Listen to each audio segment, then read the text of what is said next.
Good afternoon and welcome to 90 Minutes Live in association with Easy Shelf. This afternoon comes to you from the Bedford Stadium in Welwyn Garden City. Southern League Division 1 central action between the home citizens and the unbeaten league leaders Bedford Town.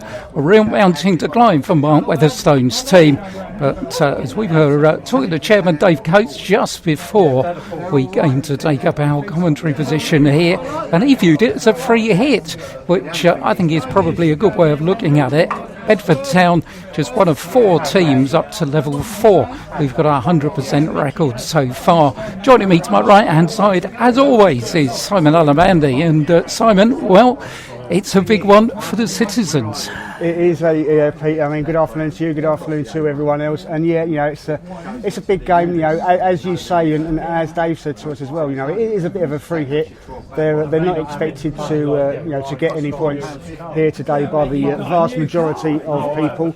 But I mean, you never know. You never know what happens in 90 minutes of football. There can be plenty of surprises, so let's hope they can spring one today.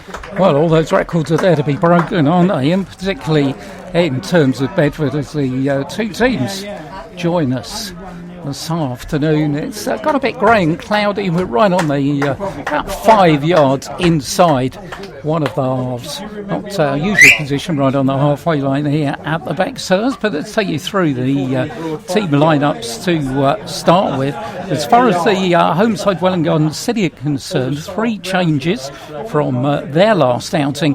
So Donovan Green will continue in goal. Our friend Charlie Crowley, as we said, is either halfway up Kilimanjaro or halfway back down, whichever way. Good luck to him.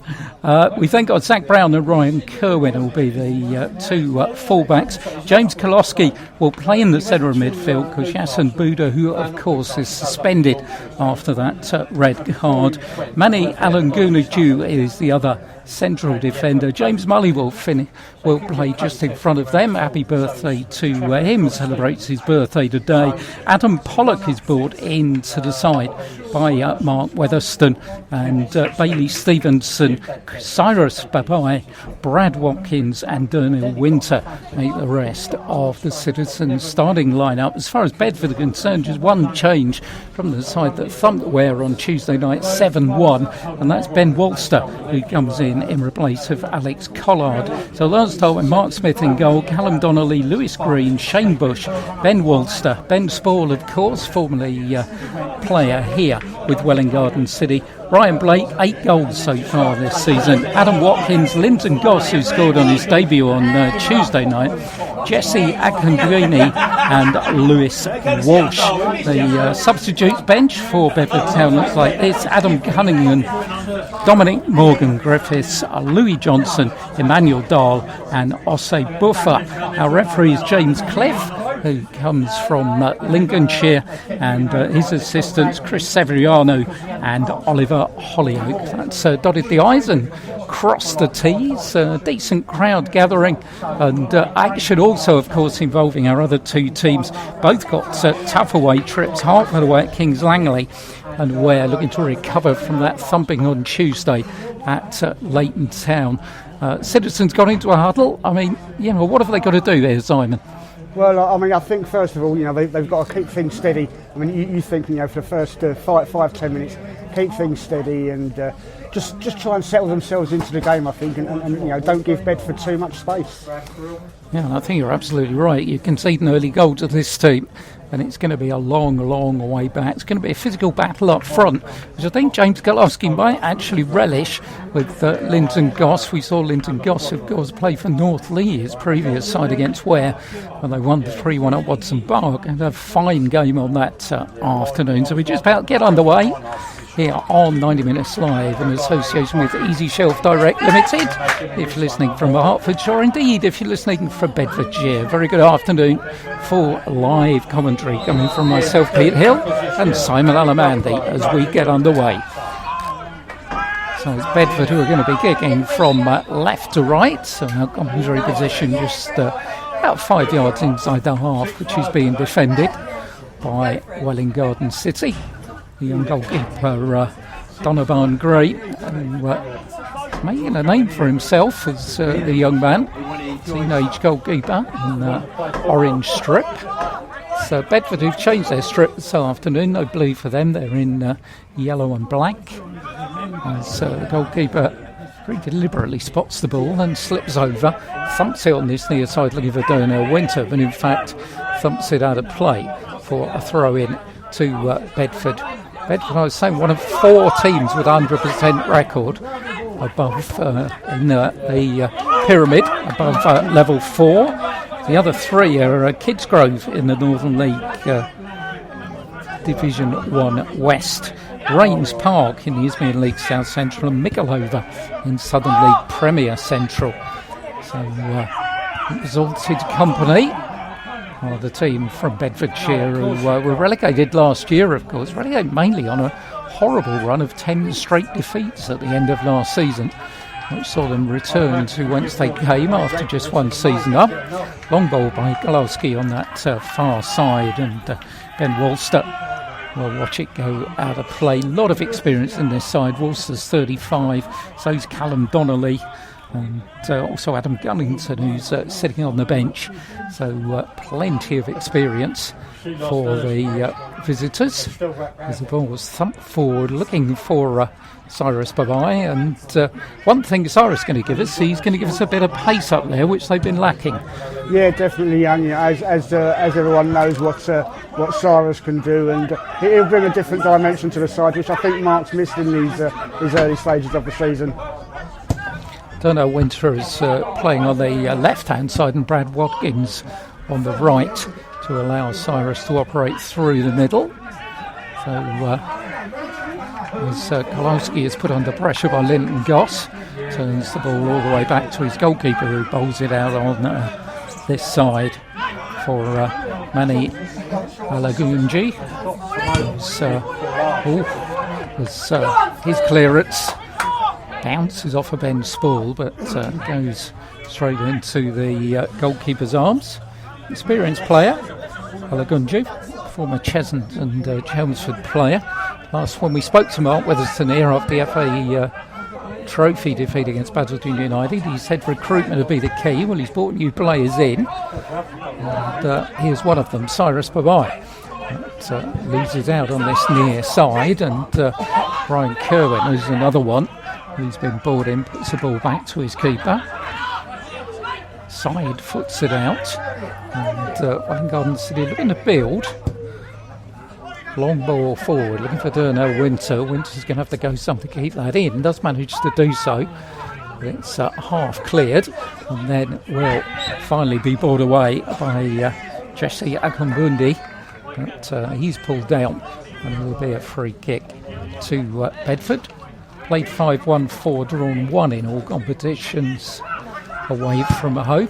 Bedford, only defeat has come at home in the FA Cup against Galston, hence why they're not involved in FA Cup action this afternoon, as Linton Goss plays the ball through looking for Blake, but just a little bit too much on it.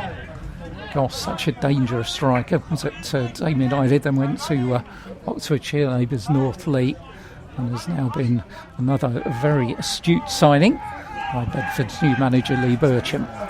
Long kick forward, straight on to the head of Lewis Green, and goes out, in fact, via a deflection for a throw in to Bedford. You look at strength of his Bedford side, who've scored 32 goals already this season, and only Callum Donnelly and Ben Walster have not scored so far in the starting 11, which is, I think that gives you a signal of what Welwyn Garden City are up against, really.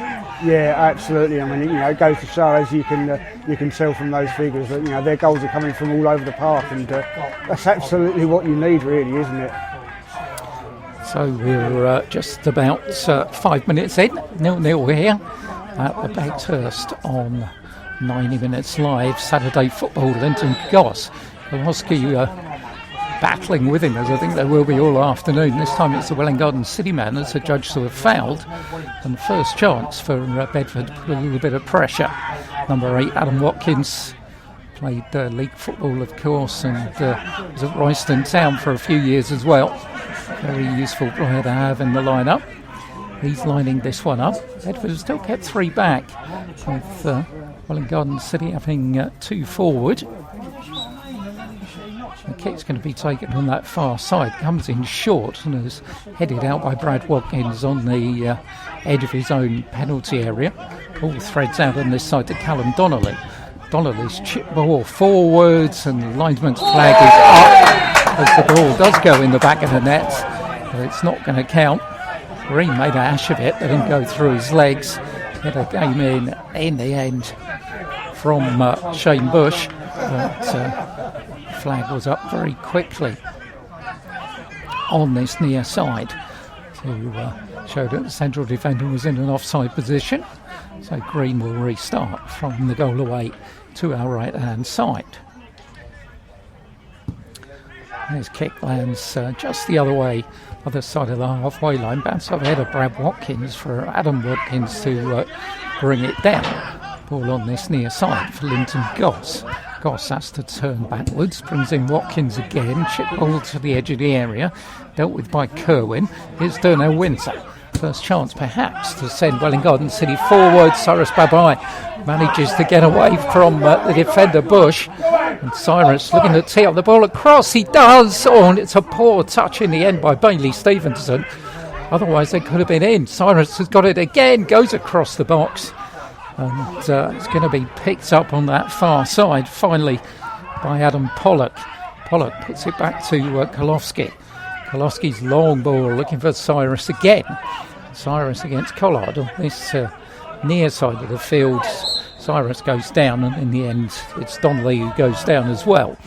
And Bedford get themselves a free kick, but enterprising stuff. Good break there involving Durno Windsor and Cyrus. Yeah, absolutely. I mean, that's just the sort of thing that Welwyn Garden City need. It gives them a little bit of confidence.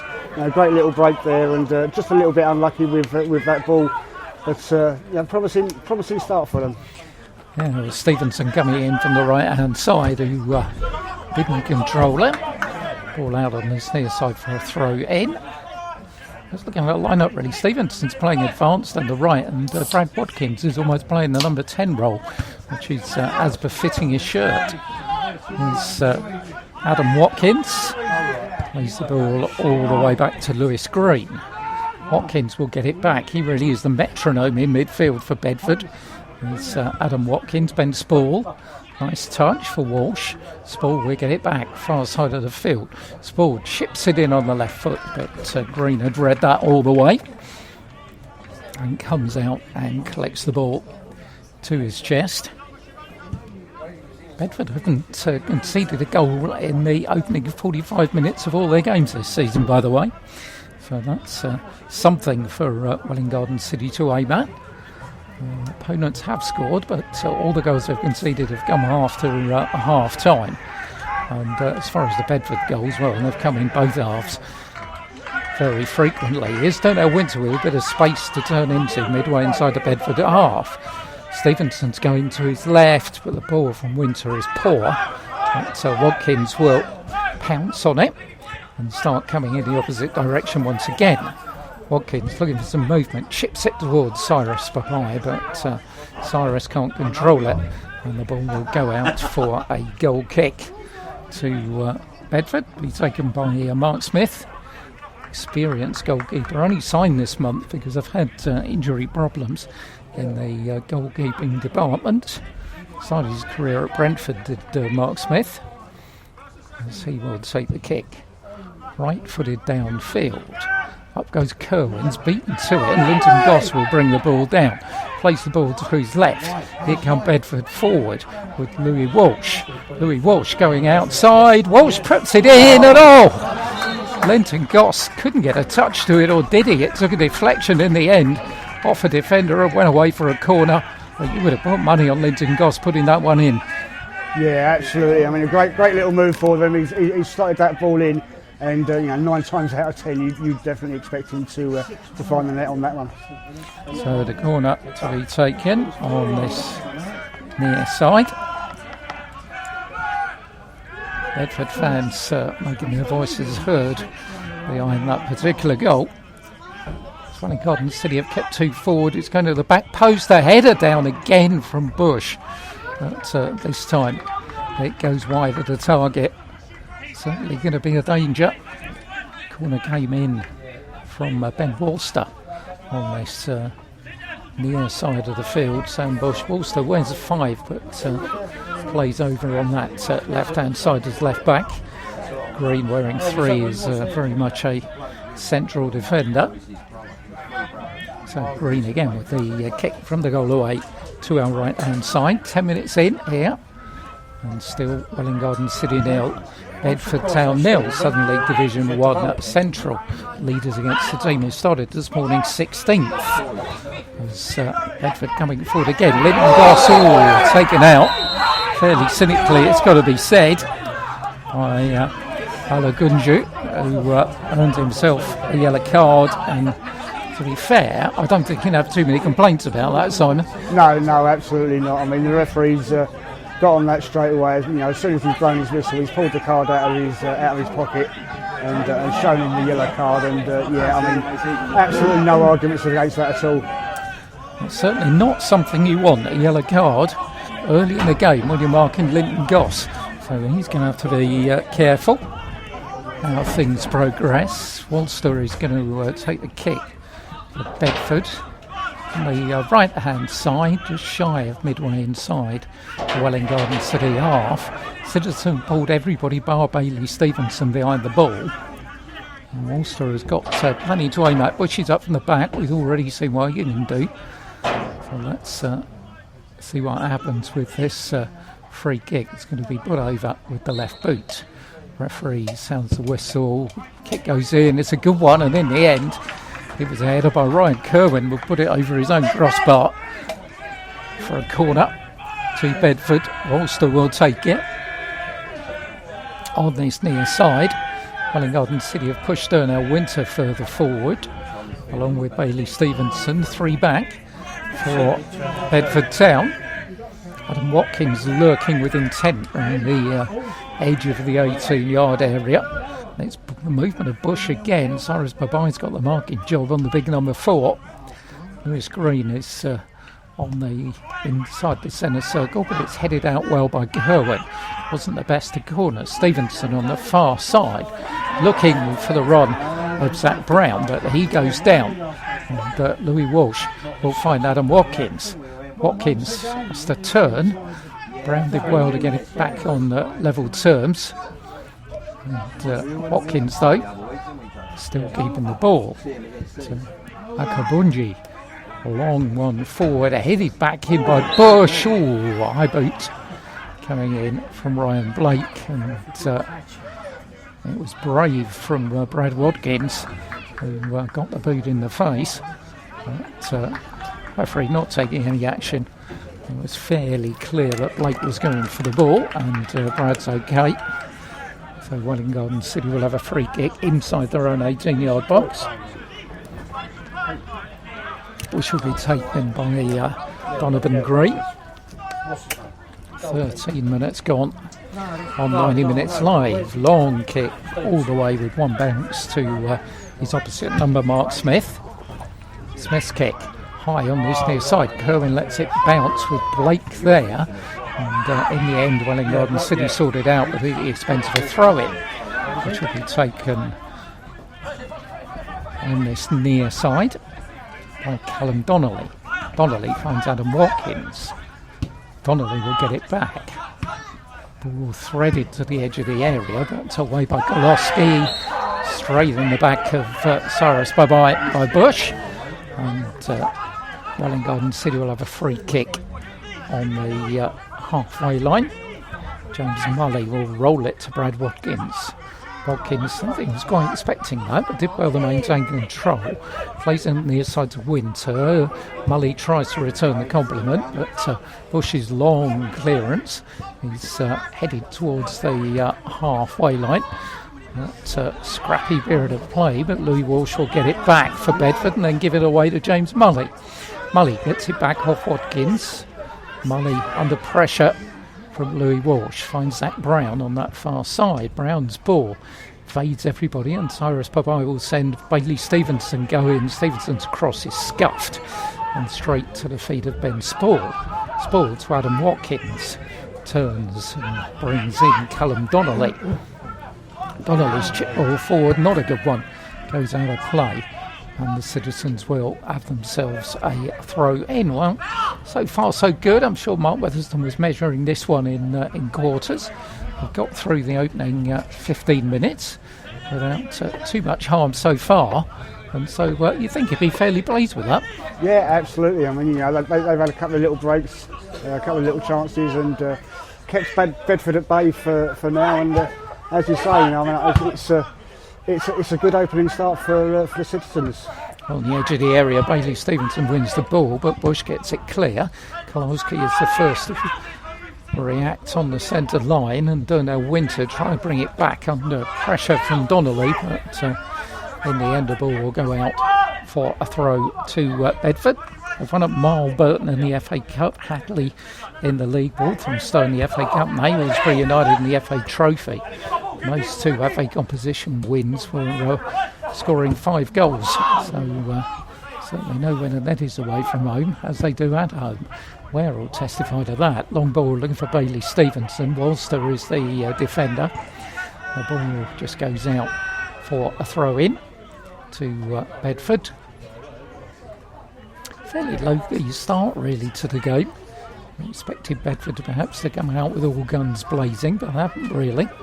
Welwyn Garden City have stuck to the game playing well so far. Zach Brown's headed down. Here's Pollock. Brad Watkins got a bit of space to move into. Plays the ball to Bailey Stevenson. Fires in the shot. He hits Cyrus Baba in the back.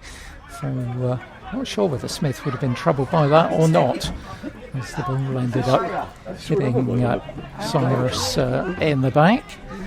So it's going to be a free kick to Bedford Town, with Mark Smith who will take it. Smith with the right boot slices it somewhat. That wouldn't go down well in the Ryder Cup, onto the head of Darnell Winter, but he's back with Donnelly. His long ball forward, he's headed out on by Pollock. Here's Winter for Kerwin. Kerwin's ball forward for Babai, tries the back heel. Bush was alert to that. Linton Goss is going down this right hand side. Gosh, with the defender of Ryan Kerwin, turns inside, and then there's a foul on the edge of the area, and Welwyn Garden City get themselves a free kick. It's all a bit bitty at the moment, isn't it, Simon? Game not really getting a chance to flow. No, it hasn't. I mean, we had it was okay at the start, but these last few minutes, as you say, it's just been a little bit niggly, and no real action really. Kolowski's long ball forward only meets the head of Callum Donnelly, and it's back inside the Welwyn Garden City half with Ryan Kerwin. Kerwin finds James Kolowski. Very used to playing in that position, of course, when he was at Hemel, amongst other places. And here's Cyrus Babai with an opportunity on the edge of the area, beats one, but Bedford get those yellow shirts around him, and they get the ball clear to Ryan Blake.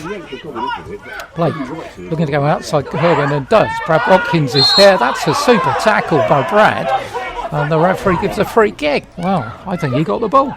I think he got the ball, absolutely. I think it's for something that happened just back here a little bit, which we might have pulled him back a little bit, but absolutely fantastic tackle. Well, it's kind of a free kick, which Adam Watkins is going to take. Lewis Green has come up from the back to the edge of the area. Bush is up there as well. So Watkins, right-footed, hangs the ball up, and once again it's Bush who gets it. Goalkeeper comes out with Linton Goss and gets a free kick from our referee James Cliff. Bedford fans behind the goal don't exactly agree, but I think he did enough to put the young goalkeeper off. So Green will take the free kick. 20 minutes gone here, 90 minutes live with Beaton Simon, as you will find every Saturday with Step 4 Football for you. Got the half-time sequence coming up, by the way.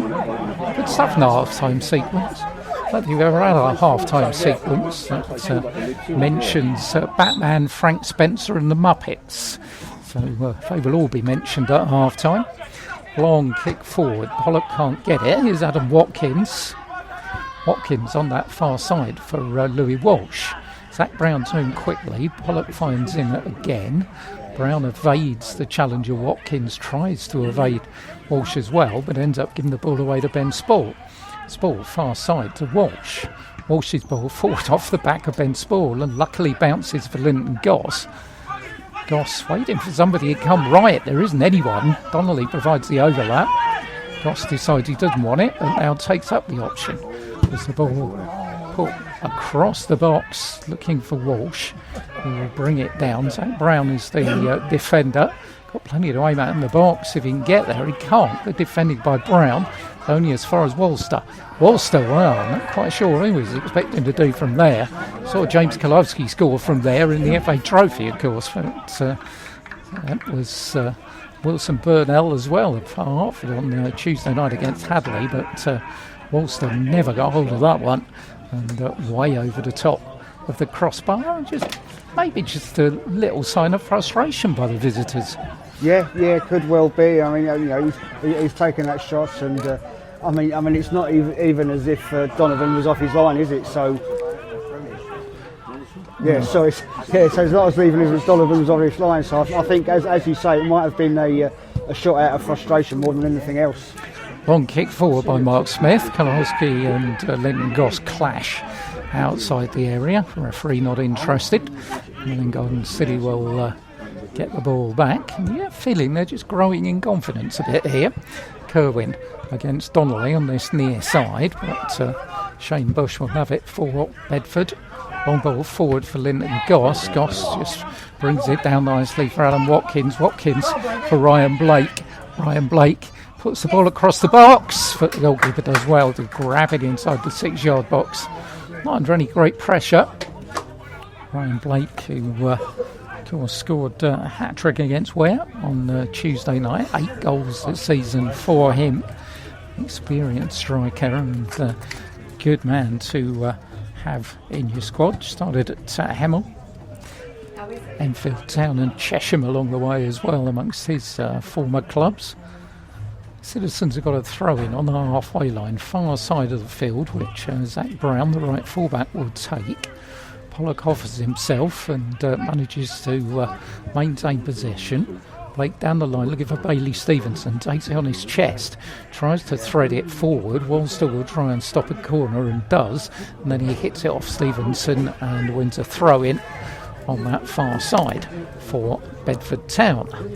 23 minutes gone here at the Bexhurst, and Welwyn Garden City 0, Bedford Town 0. The other games, of course, at the top of the table. Well, the other two in the top 4, Kings Langley at home to Hartford and Leighton Town 4th at home to Ware. AFC Dunstable, who've snuck their way up there into 3rd place. They're at home to Hadley. They're, of course, looking for their first points of the season. Cyrus Babai for Welwyn Garden City down the right, pulls the ball across, but bounces off the bank behind the goal. Not really one. Neither side really has got too much together going forward. I think either manager will be particularly happy with what they've seen in the final third. Kick from Smith will go out here right in front of us. That's going to be Ryan Kerwin who will take the throw in. Signed earlier on the season from Hamwell Town. Donnelly's header helped on by Watkins to Linton Goss. Shields the ball well. Watkins coming forward. Pollock trying to go stride for stride with him, but he finds Louis Walsh far side. Walsh going outside Zach Brown. Walsh pulls it across and it's gone in the back of the net. And Linton Goss is the man who scored it. Second goal for Bedford Town. Too easy, Mark Weatherstone will say, and they got through on that left-hand side and rolled the ball in to the back of the net. Yeah, I mean, Mark won't be happy with that one, would he, for the defending from that one? But I mean, It's one He of didn't those score things he's against got to Welwyn learn from that, Tuesday. and sorry, I apologise. He's second goal today. he's going to learn from that, and just having a bit of a disagreement with one of the Bedford fans. And he must have missed that Linton got scored on Monday, on Wednesday, Tuesday even. I'll get the day right. That's must have missed that Linton got scored on Tuesday, but yeah, that's his first in the game and his second for the season for Bedford. Well, Citizens survived 24 minutes. Linton Goss, his second goal in the Bedford shirt since his move from North Lee, has put the visitors in front. And when they go in front, then normally there's only one result. Don't know, Winter goes up with Donnelly on this near side, but can't collect it. Welwyn Garden City just need to put their foot on the brake here, make sure they don't concede another one. If they do concede another one, it's going to be more of a mounting than Charlie Crowley's been climbing in the last couple of days. Donnelly's throw in on this near side. Cyrus Pabai does well. He's brought down. Cyrus felt that, and the referee did initially play advantage, but Cyrus has gone down in a heap here. He's going to need to have a little bit of treatment. First time we've seen Rachel this afternoon. Rachel Wong, the Welwyn Garden City therapist, is coming out. Cyrus is still down. Referee's having a little bit of a word with Ryan Blake here. And I don't know if he's going to produce a card. I haven't seen a card come out. No, I don't think so. I think he's just having a chat with a couple of the Welwyn players at the moment. But he's not reached for his pocket, and I don't think he will be on this occasion. So Cyrus is still down. That's concerning. Of course, came back here after 5 seasons. I think he had here. Was Players Player of the Year last season, and went to Potter's Bar with Max Mitchell. Was very much bit part player there off the bench, occasional start. So decided to drop down a level, come back to his old stamping ground, and very happy for him to be here. And Rachel is putting quite a bandage on his left knee, so that obviously is the cause of the problem here. So we'll have to keep an eye on that. On the Welwyn Garden City bench, of course, not too much to replace really. There's not really a like for like. Henry Jones possibly, or obviously the possibility of pushing Brad Watkins forward and bringing someone else into a midfield role. Cyrus is getting up with a strapping around the knee and gingerly making his way down the touchline here, as Donald Winter will take the free kick. Kolowski has come up from the back. Brad Watkins in there as well, so a little bit of aerial power there. As Durno would take the kick, chips it in near post. Oh, goes over there to Green, and good job for Bedford. Mark Smith was watching it as he grabbed it with one bounce, in spite of the fact his central defender had completely missed it. Ball punted out on that far side. Cyrus is back with us. A throw for Welwyn Garden City, which Zach Brown will take on the halfway line. Bedford supporters having a bit of a song behind the goal being defended by Welwyn Garden City, looking to continue their 100% league record as challenge flies in from Lewis Green on Brad Watkins. But Zach Brown will take the throw in for Welwyn Garden City. They trail here by a goal to nil, scored by Linton Goss. Up in the air by Bush, on by Watkins, out by Bush once more. Linton Goss is trying to send Blake forwards. Here is Ryan Blake. Goss is sauntering into the penalty area. Kerwin's the defender for Welwyn Garden City, rolls it for Adam Watkins.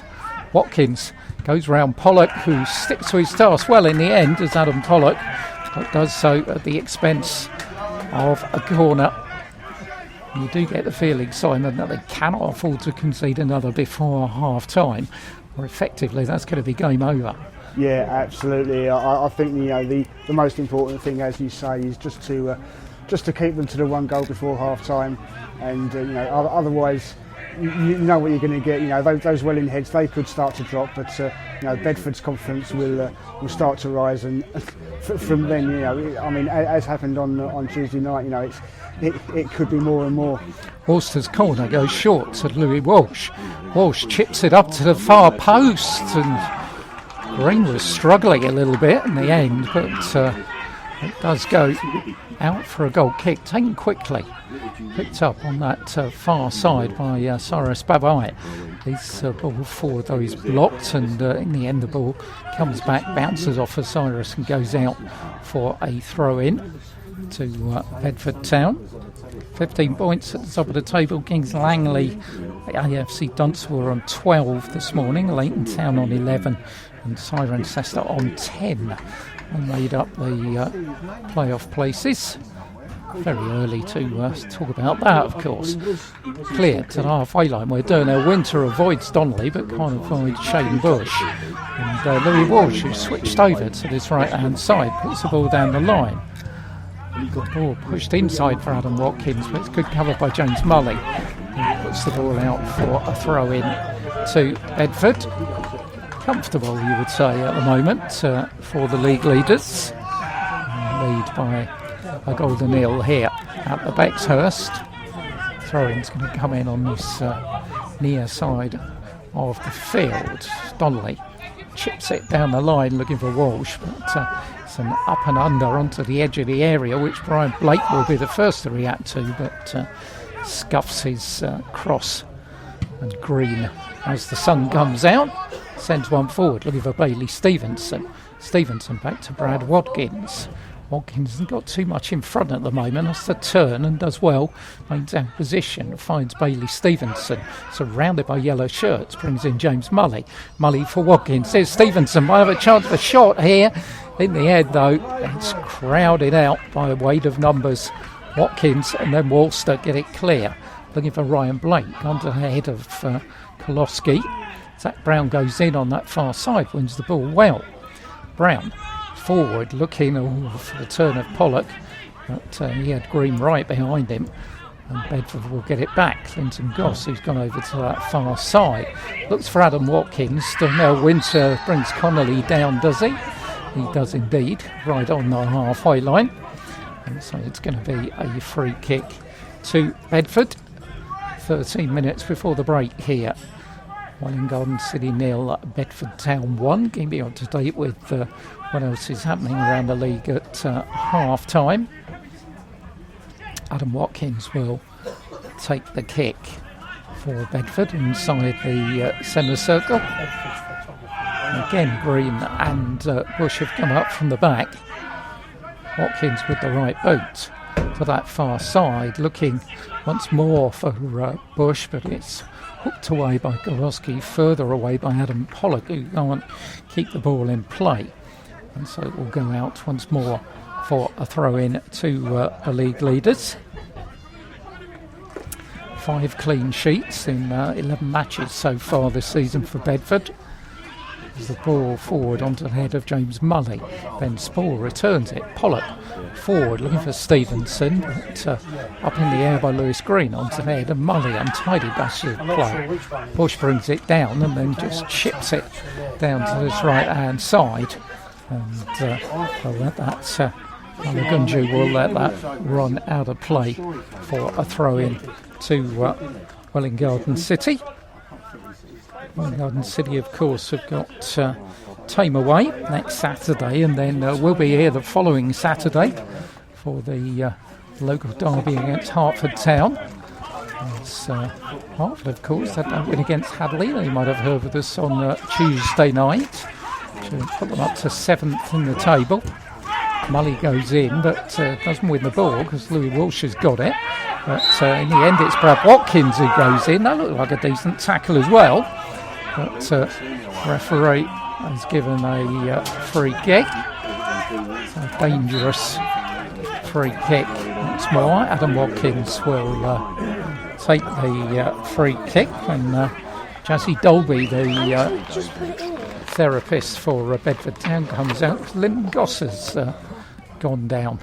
Needs a little bit of treatment. Of course, we've got Adam Cunnington on the bench, vastly experienced striker. So ready-made backup should they need to use him. They won't want to lose Linton Gostow. It's had a real effect in 2 games he's played. Goal against Ware in the 7-1 and the one that separates the 2 teams here. So both teams have had problems with centre forwards and injury. We've got about 10 minutes to go before half time, and be interesting to see if Mark changes things or whether he's happy in a way with the way things are going, Simon. Well, I mean, I think he'll be reasonably happy for now. You know, it's as you say, it was always going to be a difficult fixture for today, but I think he's had some promising signs. So I don't think he'll be making any changes at half time, but maybe he'll start to think after sort of 55, 60 minutes, and he'll start to have some different thoughts then. But time will tell, and let's wait and see what he does. Ben Walser will take the free kick for Bedford Town with the left boot. Easy job for Mully to head it out from round about the penalty spot. Walser again under challenge from Darnell Winter, and the ball goes out for a throw in for Bedford. It's going to come in on this near side. Excuse the crackling, just trying to re-establish the windshield on the microphone here, which I've done. It's alright, wasn't your ears, wasn't your radio. It was me adjusting the windshield as Linton Goss is under challenge from Gerwyn, and Gerwyn puts it out for yet another Bedford corner. Adam Watkins will stroll across to take, in fact Ben Walser will stroll across to take the corner for Bedford. 8 seasons at Hitchin, Ben Walser, before he went to Biggleswade Town, and now here at Bedford. He's going to take it with the left boot. Again, plenty of height inside that 6-yard box. Bush, Green, both in there. Goes for the near post, and Kerwin just about gets enough on it. And finally, it's just hoofed clear to this near side by Alagunju. It really was a case of anywhere will do. It's going to be Callum Donnelly with the throw in for Bedford. Donnelly looking for a bit of movement. Linton Goss is moving relatively freely now. He's on this near side. He's in possession. Shields the ball as his stock in trade. Ball finds its way back midway inside the Welwyn Garden City half, and now back once more for Walster. That ball given away, and Kerwin will thump it towards Bailey Stevenson. Got Bush all over him, but referee not interested. Kerwin again, this time for Cyrus Babai. Cyrus though beaten to it by Green. Walster just turns inside him, but then gives the ball away. And the ball forward by Brad Watkins looks for Bailey Stevenson, but he got himself in an offside position, and the linesman's flag goes up on that far side of the field. A few of the games, interesting games. As I said, AFC Dunstable against Hadley, Cirencester against Aylesbury United, who started in 17th, and Kempston were at 18th this morning at home to North Lee. Welwyn Garden City started in 16th, 4 points from their 6 games so far. So they certainly want to start picking up a few points, get themselves a little bit further up the table. James Mully forward, long ball forward. Bush will watch it. Cyrus Bubba closes down the space, pushes long ball forward. Linton Goss, who's not offside, got the right side at Kerwin, brings it under control. Goss inside for Ryan Blake. Ryan Blake for Adam Watkins. Adam Watkins is in the air, tries to get it on the left foot, and it bounces around like a pinball and finally comes up in the arms of Donovan Green. Wow, could have been another one. Watkins would have fancied his right foot. Welwyn Garden City could have been in trouble there, but tried to get it on the left, and it didn't work out for him. Free kick far side of the field to Bedford. We've got 5 minutes of the half remaining. Welwyn Garden City trail by a goal to nil, scored after 24 minutes by Linton Goss.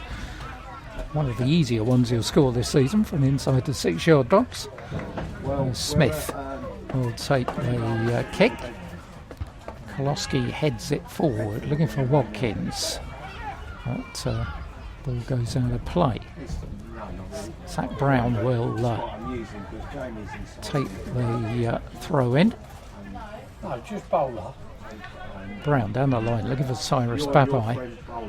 Wollston manages to get a foot to it. Here's Cyrus though, balls it across the box, but Donnelly had read the intent, just skies it up on that far side. Cyrus will try and keep it in play under challenge from Walsh, and the referee judges that Walsh got the final touch, and there'll be a throw in to Welwyn Garden City. Zach Brown on the far side will take the throw. Brad Watkins comes short away from Ben Spall. Watkins still there though, former Welwyn Garden City man sticking to him. Watkins puts it forward into the box, but once again it all breaks down. I mean, there's been some enterprising stuff up to the edge of the 18-yard box, Simon, but not a lot once that's happened. No, that's the thing, isn't it? I mean, as you say, they've had those chances there, but I think it's that final ball that's really let them down this afternoon so far. And I think it's been about 4 or 5 times now when they've had that opportunity, but just that ball across the box or that cross in has let them down. Mark Smith's had a fairly easy afternoon so far. The Bedford goalkeeper not had a lot to do, as Kerwin pumps it forward onto the head of Ben Spall. Watkins is going to lose out to Adam Pollock, who does well. Finds James Mully coming forward, left-hand side. Winter's made the run down the left. Here is Durnell Winter. Bush goes across to do the defending. Winter gets it across to the far post, goes over the top of everybody and out tamely, in case in point, as Simon and I were just discussing. It goes out for a goal kick. So, goal kick to Bedford. Just noticed the kind of temporary staging down there on the left-hand side, Simon, but no idea what that's all about. Yeah, no, I spotted that earlier. I mean, it's as you say, it looks like a bit of staging. It looks like there's a few crates or like some sort of stand. I don't know if that's like a temporary stand or something like that they've put up, but seems to be being used at the moment as a climbing frame by a bunch of kids. I'll have to inquire of Dave Coates what's going on there. There's kicked forward by Mark Smith under the head of James Kowalski. Here's Adam Pollock. Heads it further up in the air. Watkins is beaten to it by Ben Spall. Up in the air by Zach Brown. More untidy play. Hasn't been the most pleasant on the eye so far, this one, it's got to be said. Kowalski for Watkins on the halfway line. Wolster was there first, and here's Adam Watkins, who will try and poke it beyond Bailey Stevenson, gives the ball away. Here's Brad Watkins, who's done well in that number 10 role. Finds Pollock. Pollock has put the ball back into his own half, and in the end, long ball forward was a pretty aimless one. We'll return onto the halfway line where Pollock's there making life difficult for Louis Walsh, and Brad Watkins plays the ball forward for Bailey Stevenson. Stevenson turns inside Bush. Stevenson's still going, he's surrounded by yellow shirts, and in the end it's Adam Watkins who comes across, and Stevenson's outstretched leg sends Watkins sprawling and gives Bedford a free kick inside the 18-yard box with 2 minutes to go before the break. Half-time sequence coming up here on 90 Minutes Live in association with Easy Shelf. We tell you a little bit about Bedford as a place. Be looking at the Golden Boots, of course, which have had some goals scored in them so far by our local footballers. So kick's going to be taken by Mark Smith from the goal away to our left-hand side, and he's all grey goalkeeping strip.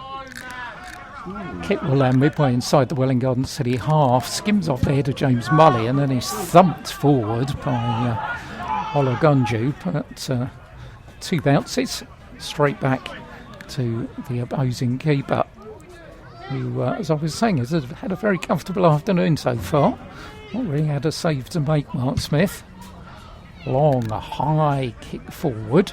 Pulowski heads it down off of Watkins to Bailey Stevenson. Here's Watkins again, expected Stevenson to run down that right-hand side. Both tuned in at different radio stations there. Nothing coming of it at all. Is Louis Walsh, who looked to be offside, but no flag's gone up. Walsh finds Ryan Blake, left-hand edge of the area, danger for Welwyn Garden City. Pulowski brings him down, and that's right on the edge of the 18-yard box. Will be a free kick to Bedford in a dangerous position as we enter time added on for stoppages at the end of the first 45. And certainly the last thing the home side need is to concede a goal from here. All hands to the pump for Welwyn Garden City. Adam Watkins might well fancy this one.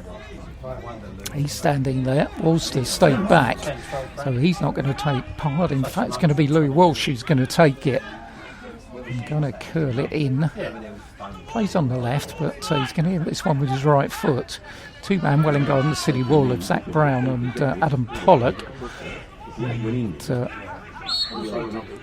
here comes Walsh with the free kick. Louis Walsh puts it in and inches over the top of the crossbar.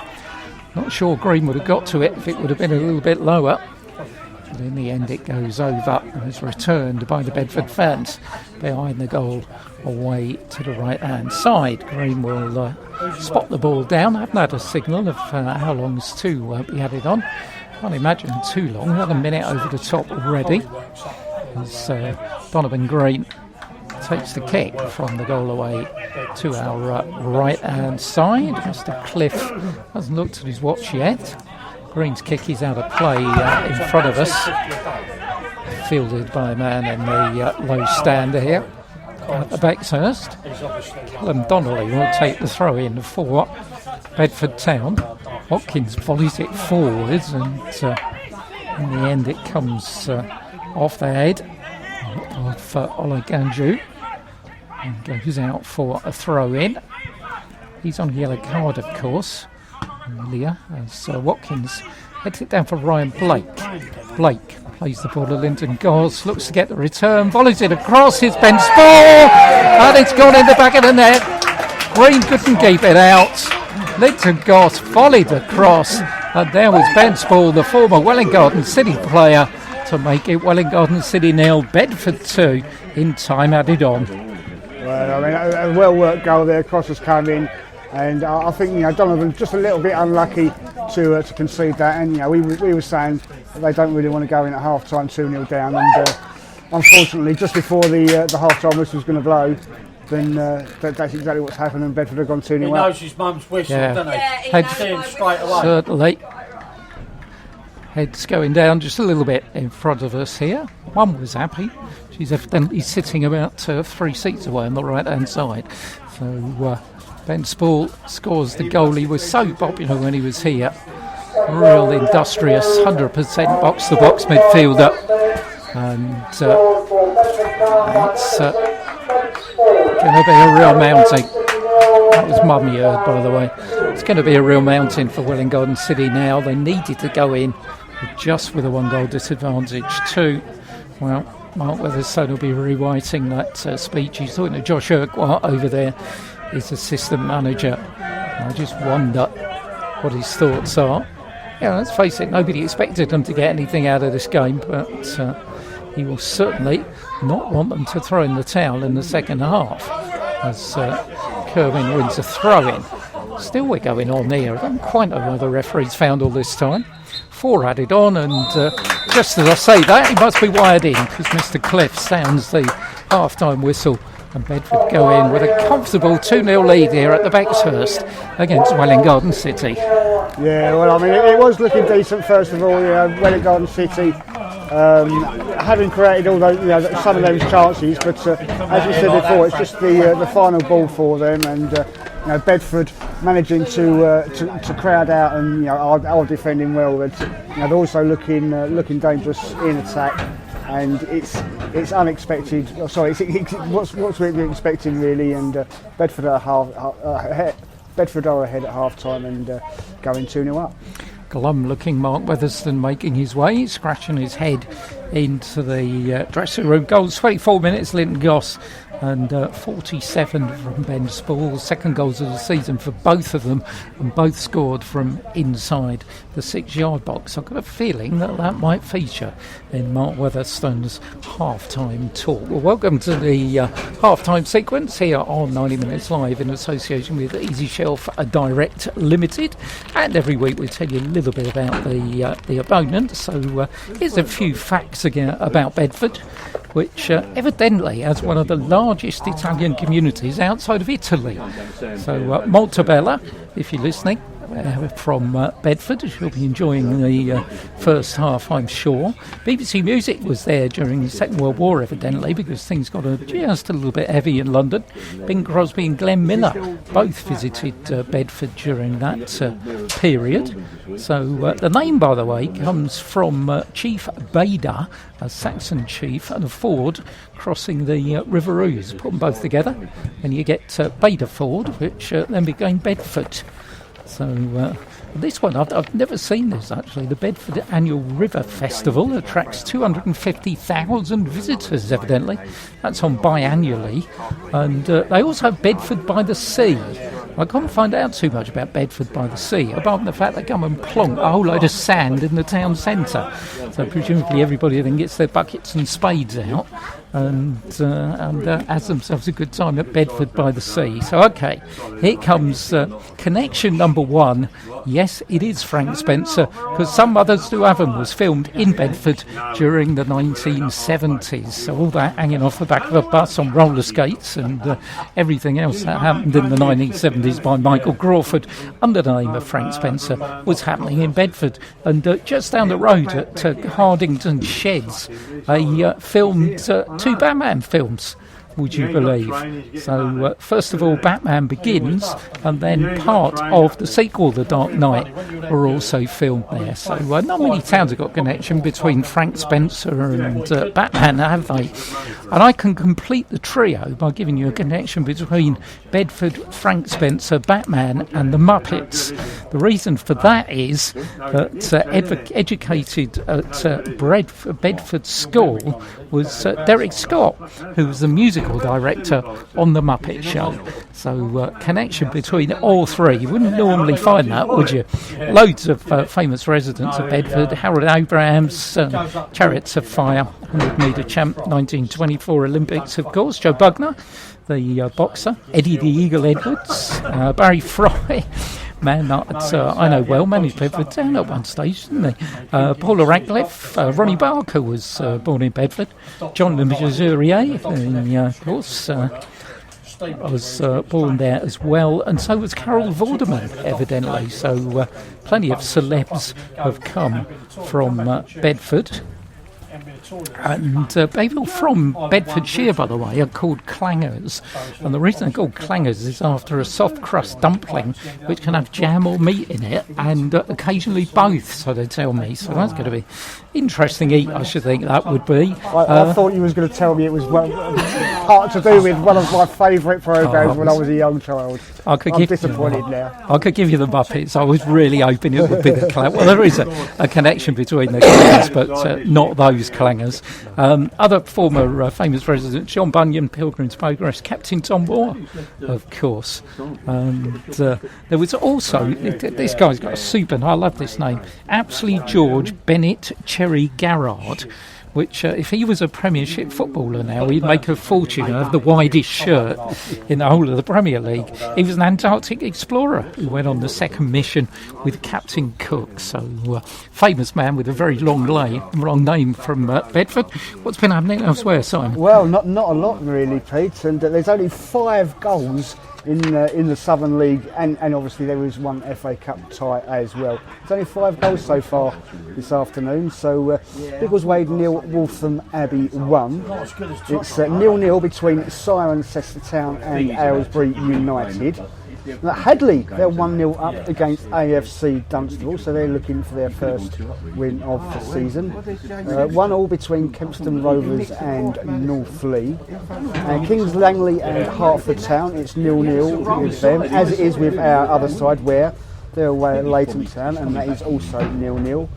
Stockfold, they are playing Kidlington and they hold a 1-0 lead at half-time. And in the FA Cup third qualifying round, Biggleswade Town 1, Barton Rovers 0. Wow, that's good news if you're listening from Bedford, of course, because the three teams below them in the table at the moment, 2 are drawing and 1 are down, and Cirencester are in 5th, are also drawing. So Bedford, the only team in the top 5 who are winning at this moment, and I think both our other local managers would be fairly happy with that, actually. Hertford away at Kings Langley, really difficult place to go, 0-0, and Ware away at Leighton Town. So, and the Hadley, well, I've only got to say, AFC Dunstable, lovely footballing side, but, fair play to Hadley. They didn't look good on Tuesday, but they may manage to claw themselves up off the... In fact, if things stay the way they are at the moment, they may well get themselves off from the foot of the table, because Kempston have a far inferior goal difference. Let's move on to the Golden Boot then, and nothing's changed since Tuesday night, actually, so if you heard it on Tuesday night, it's the same now. We'll tell you that Eben Mabona of Hatfield Town and Jamie Marshall of Hertford Heath both lead the way with 11 goals so far this season. Charlie Yearwood of AFC Welwyn plays his football here, of course, at the Bexhurst has got 10. Kamari Collington of Hatfield Town's got 9.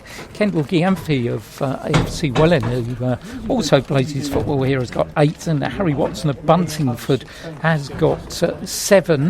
The fixtures in and around those leagues, by the way. Thurlow Nunn Division 1 South, St Margaret's-Bury at home this afternoon against 4th place Hutton. St Margaret's-Bury 20th in the table. Seriously looking for some points. And the Arts Senior County League has been taken over by the Arts Centenary Trophy this afternoon for the Premiership clubs. Hatfield Town are at home just down the road. That's the Smile IT Stadium against Chipperfield Corinthians. Oracle Components against Buntingford. Hertford Heath have gone to Sarrett, and AFC Welwyn Romans away at Cuffley Seniors. Westmill have got a match in the league, doing well in the league. They're away at Evergreen in Division 1, so all those occurring. We'll keep you up to date as always with the Golden Boots. And 22 goals between our 2 top scorers in the Golden Boot, and the one behind's got double figures already, so looking good. Yeah, it is. I mean, we know, there's always going to be plenty of goals in those teams that we are following. It is Christina O'Connell who leads the race for the women's Golden Boot. She's on 4, and she's from Wadson Park Ladies. Pete, there is one other thing I would like to mention. I'm sure a lot of people will know the Cold End and Barry from there. And I did see earlier that unfortunately a couple of days ago he had a bit of an accident, bit of a fall, and he's dislocated his knee and tore a few ligaments. And unfortunately he's going to be out of action for a few months. He says he's not going to be able to get to any games, so won't be seeing all the fantastic coverage and stuff that he does. So Barry, do want to wish him all the best. Yeah, absolutely, Barry. Go well soon, mate. I mean, that's brilliant coverage for years on the Cold End, isn't it, for non-league football around this area, around London. Does a really excellent job. Well, it comes to that time where we'll be saying, where are Pete and Simon going to be this time next week? Well, the big question. The big question. It is the big question, but I've got the feeling that we will be at Watson Park. Yeah, absolutely. I think that's the one that makes sense. Obviously here today it was at Hertford on Tuesday. Go and see where, and then obviously the week after we'll be back here at the Pexhurst for the Welwyn Hertford derby. Yeah, and in between that I'll be at Barton Rovers. We've decided the 2 there. We've decided a total of 3 in a row actually, because on Tuesday the 10th I'll be at Barton Rovers with Hertford. So they're the next 3 engagements here for 90 Minutes Live. We're against Kempston this time next week at Wadson Park, where we're bound to get a warm welcome. We get a warm welcome everywhere we go, of course, on 90 Minutes Live, thanks to our 3 local sides, Hertford, Ware and Welwyn Garden City, and of course the grounds that we travel to throughout the course of the season. Players are coming back out. Subwash hasn't told us much this afternoon. Only, in fact, there's 4 Welwyn Garden City subs out there, not 5. So, possibility of Mark Weatherston pulling off a change at half time. One thing I will do is reset my stopwatch, which I've done now, because I think it was on Thursday I suddenly noticed that my stopwatch was going into its 48th hour. So it told me it was actually 2 days after I'd finished the second half at the Smile IT on Tuesday night. So I'll have to remember to reset it. I think I'm right in thinking there's only 4 Welwyn Garden City subs out there, aren't there? So yeah, I can't see anyone else. And Ethan Kessel is possibly the one that isn't out there. But Ethan Kessel, we've got Ruben Marquez, David Martins, Henry Jones, and Sam Tring are the substitutes. So it's actually there with who's that with the Jordan Ganoshi haircut here? I mean, I thought it was in for a minute, but it certainly isn't. Jordan Ganoshi, he's playing at Coney Heath these days. He is, yes, and but that's obviously not Jordan. I was quite surprised to see him pop up at Colne Heath. I would have expected him to stay at this level, but it's not always about the level that you want to play at. You want to play somewhere, where you're welcome, where you're going to get game time and things like that for some of these players, isn't it? So maybe he's made a decision based on that.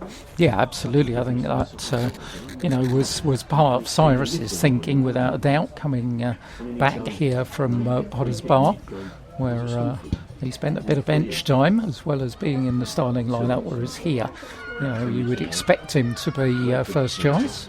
Mark Weatherston's coming out on the pitch. I don't think he's going to bring himself on at half time, but he's having a little bit of a word with James Kalowski. And it was a thing for him when we talked to him for the first time a couple of weeks ago against Basildon United, and he said that quite frankly, it's a bit embarrassing for me conceding all these goals, because I was at centre half all my career, so there's nobody better to coach James Kalowski out there in terms. And defensively, I mean, in that first half, they were really found wanting inside their own 6-yard box with the balls coming in from wide. Other than that, they defended fairly stoutly.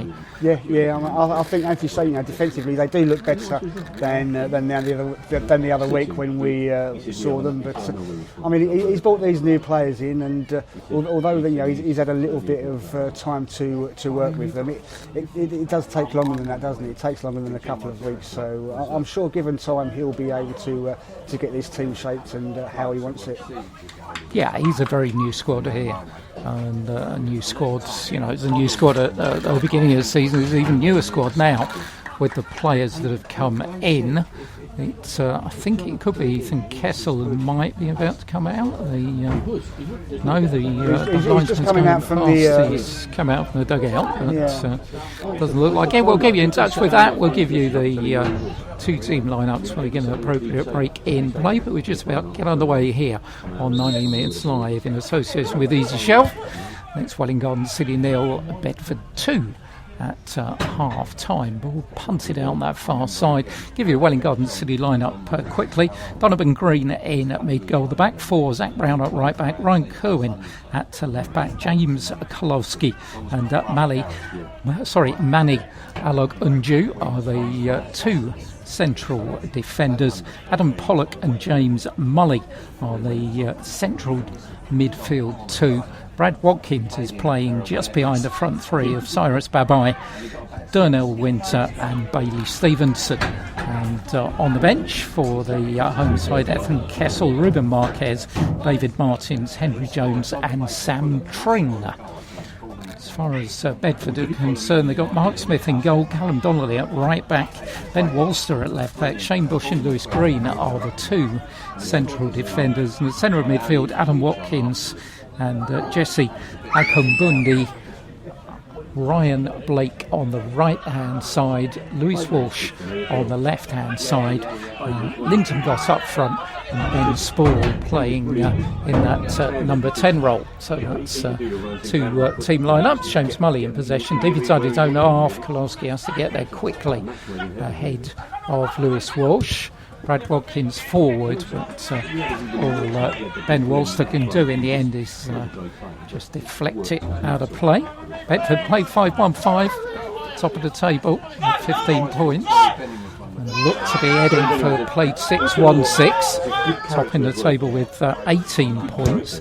If it all stays as it was at half time, they could have a 5-point lead at the top of the table, which is pretty good for the last Saturday in September. Here's Louis Walsh having a go against Zach Brown. Walsh goes outside, Brown pulls the ball across, Kowalski is in the way, and in the end it's James Mully who hacks it away from inside his 18-yard area. Zach Brown's had a torrid time against Louis Walsh so far in this game. And, he's been the standout really. He expected Ryan Blake to be the standout perhaps on that right-hand side, but 8 goals so far this season. But, Ben Walster is going to take the throw-in for Bedford Town. Short to Adam Watkins.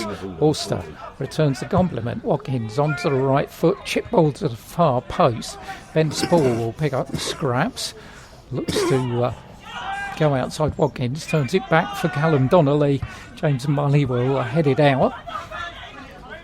Bailey Stevenson has his pocket picked by Ben Walster.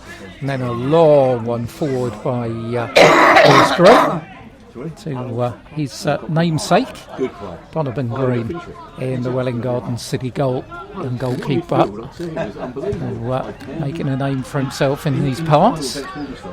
Header forward, finds Cyrus Babai midway inside the Bedford half. Brad Watkins takes a tumble, and Citizens will have themselves a free kick midway inside the Bedford half. If they are going to get back into this game, then you would sense the opening 15 minutes is going to be vital.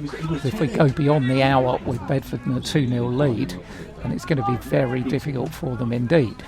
Donnell Winter's going to take the kick, and the header comes from Donnelly. James Mully heads it, takes a deflection in the end off of Ben Walster and goes wide for a corner. They're claiming a handball. I think it hit the top of his shoulder, but referee says that's going to be a corner. Yeah, I mean, I didn't think it was a handball, but I mean, a few of them Welwyn players seem pretty convinced, but not in my eyes. Well, Mark Smith would have been struggling. Could have been a birthday goal for James Mully, but in the end, it's going to be a corner taken on this near side of the field by Donnell Winter. Winter's ball hangs far post. Watkins, Kowalski goes down to an elbow to Lewis Green, and that looked far more like a penalty to me than that handball, if it was a handball. Complaints from Welwyn Garden City players. Oh my word, Cyrus Babai's gone down. Donnelly says I got the ball. No, you didn't, says the referee, and immediately shows a yellow card.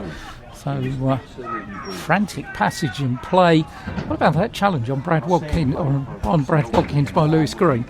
Yeah, I mean, it wasn't great at all, was it? And I mean, the referees come in and. Sorry, you're not talking about this one, are you? No, you're talking about the previous one.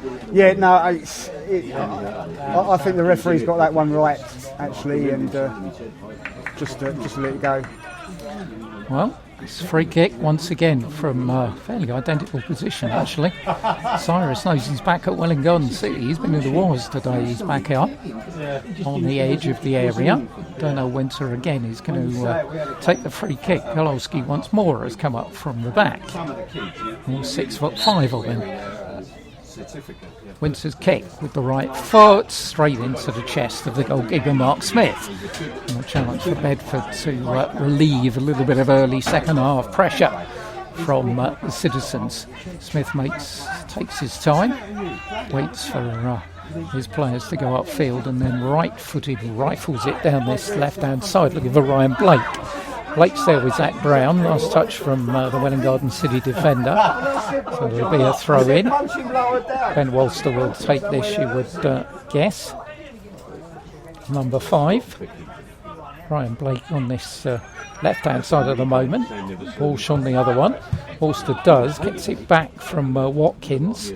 We're on the edge of the area. And also a chance to put it across the box. Oh, everybody lets it go, and in the end, Ryan Kirwan is the one who reacts, lumps it to this near side, much to the annoyance of the dog, which is down here in the front of the stand. He's Ball threads its way back to Smith. Dallies on it a little bit and then picks out Callum Donnelly. Donnelly's ball forwards, looking for Linton Goss. Goss is there with Kerwin and can just volley it out of play for a throw in to Bedford Town. Wellington City haven't won here so far this season, 1 draw and 4 defeats. Let's see in here at the Bexhurst, it's not been a happy ground for them at all. As Linton Goss finds Louis Walsh. Walsh puts the ball across. Kolofsky heads it from the edge of his 18-yard box. Bailey Stevenson can't control it. And Walster will get their first ghost down. Free kick in by the referee. The referee missed the steal. It's one of those anxious referees. Doesn't let the game flow really.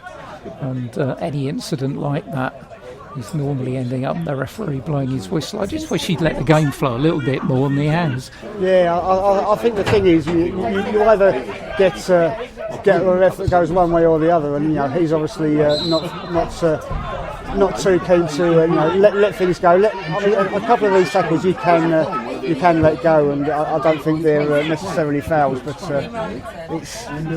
that's obviously the way he referees, and I imagine he's like that in the other games he's in charge of as well. Free kicks either way were wasted there, as Linton Goss was offside at one end, and then Kolofsky just punts it down to play at this end for a throw in at Bedford, which they take back to the goalkeeper Mark Smith. His clearance isn't the best either. It's been an untidy start to the second half here at the Bexhurst. We're 8 minutes in on 90 Minutes Live. Pete and Simon in association with Easy Shelf Direct, and Welwyn City trailing against the league leaders by 2-0. Long kick forward onto the head of Ben Spall. The ball threaded for Louis Walsh, gets it caught between his legs and allows Kerwin to come away with it. Brings in James Mulley for Bailey Stevenson. Stevenson meets Walster, who kind of puts a bit of a brick wall in front of him, but Stevenson manages to get round it. But then there's a flag that goes up to suggest, I think, the ball had gone out of play. Walster's gone down, and it's going to require a little bit of treatment, I think, although he is gingerly getting back up to his feet. Is Ben Walster. It's going to be a throw-in to Bedford, taken by their left fullback, who wears number 5 on this near side of the field. Walster's throw onto the halfway line and the head of Zach Brown. Watkins volleys it, hopefully forward. We're going to pick out Louis Walsh inside the centre circle, but the ball's threaded forward to Cyrus Babai, who's pulled down by Bush, and get another free kick. And Shane Bush is going to get himself a yellow card this time. So third one in the referee's book. Ball's been kicked away there as well, which I do wonder how that's going to elicit a yellow card as well. It's got very scrappy at the beginning of the second period. The referee, Ryan, I couldn't see who kicked the ball away there.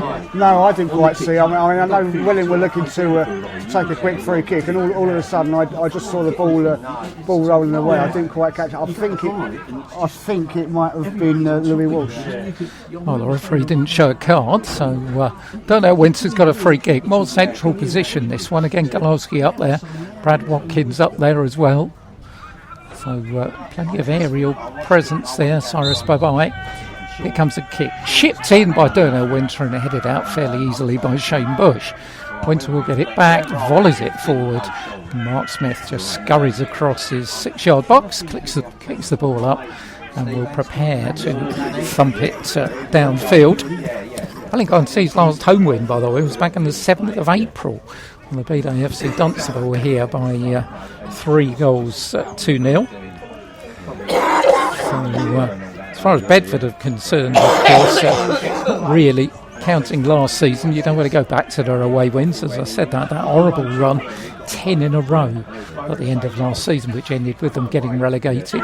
Much different squad this season, though. Zach Brown tries to send Cyrus Babai down this near side. Walster just about gets a foot in. And on the halfway line, it's Kolofsky who volleys it forward onto the head of Green. It's going to land again on the halfway line with Linton Goss. Poloski there with him. Goss back for Adam Watkins. Forward for Louis Walsh, who's got the right side, if you're a Bedford fan, of Zach Brown. Walsh chips it across, far post. Oh, the header from Ryan Blake. What was he doing? Inside the 6-yard box, just had to head it down, got right underneath it and put it over the top. Yeah, I mean, he couldn't quite get the angle he wanted on it, could he? And he's come into it. I don't think he's quite got high enough and headed it right over the crossbar. Well, best chance of a scrappy second half so far, falling to the top scorer for Bedford Town, Ryan Blake. They still lead here by 2-0. Long ball forward, looking for the running Darnell Winter, but nothing doing. No sign of any subs warming up too much on that far side. In fact, it's a Bedford sub that I can see out. Nothing happening in the Welwyn Garden City dugout. So Mark Weatherston is keeping it where it is at the moment, with 12 minutes gone in the second half here at the Bexhurst in Southern League Division 1 Central. Pollock can't get his head to the ball. Klosky will go back to Route 1 and bring in Donovan Green.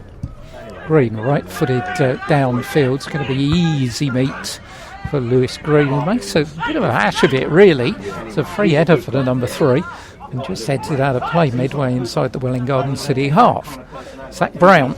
There's a Bedford on one occasion, of course. Zach Brown take the throw in forward. Cyrus is beaten to it, but Brown will get it back. Turns inside Watkins. Brad Watkins finds Darnell Winter. Darnell Winter's got Green there with him. Tries to release Bailey Stevenson. Overcooks it, and the ball goes out into the arms of Mark Smith, who is yet to make a save, really. The goalkeeper. That shot by James Mully, which was ricocheted behind, is the closest that Welwyn Garden City have come. Brad Watkins turns well away from Ben Spall. Here's Cyrus Babai. Goalkeeper's out, though. Good starting position, and returns it with interest towards Linton Goss. Linton Goss, right-hand side of the Welwyn Garden City box. Wrestling away with Ryan Kerwin, a crossbar, and Watkins headed into the air by Golowski and out by Zach Brown. Pollock is beaten to it, but then sticks to his job well, and in the end wins Welwyn Garden City a throw in. Good stuff from the young midfield player there. Industrious player, Adam Pollock. Zach Brown will take the throw in. Welwyn Garden City warming a couple of subs up now. Ethan Kessel is one of them. As on this near side, the ball's given away by Lewis Walsh to James Mully. Mully, though, just in the end is giving possession away as well. Adam Watkins tries to search out Ryan Blake, but the header is a good one from Ryan Kerwin. Back to his goalkeeper. Long kick forward, Stevenson for Brad Watkins. Here's Bailey Stevenson with this ground to move into. Adam Watkins is clearly there with him, but Stevenson will turn. Stevenson fires in the shot, bounces off of Shane Bush, and he's cleared to the halfway line. Golowski forward, Darnell Winter can't get it, and the referee in the end gives a foul against him, and a chance again for Bedford to relieve the pressure. And Welwyn Garden City, well, they'll try and change it a little bit. They've got Cyrus on the right here, Darnell through the middle, and Bailey Stevenson on the left, but it's going to take a bit more than that, I fear.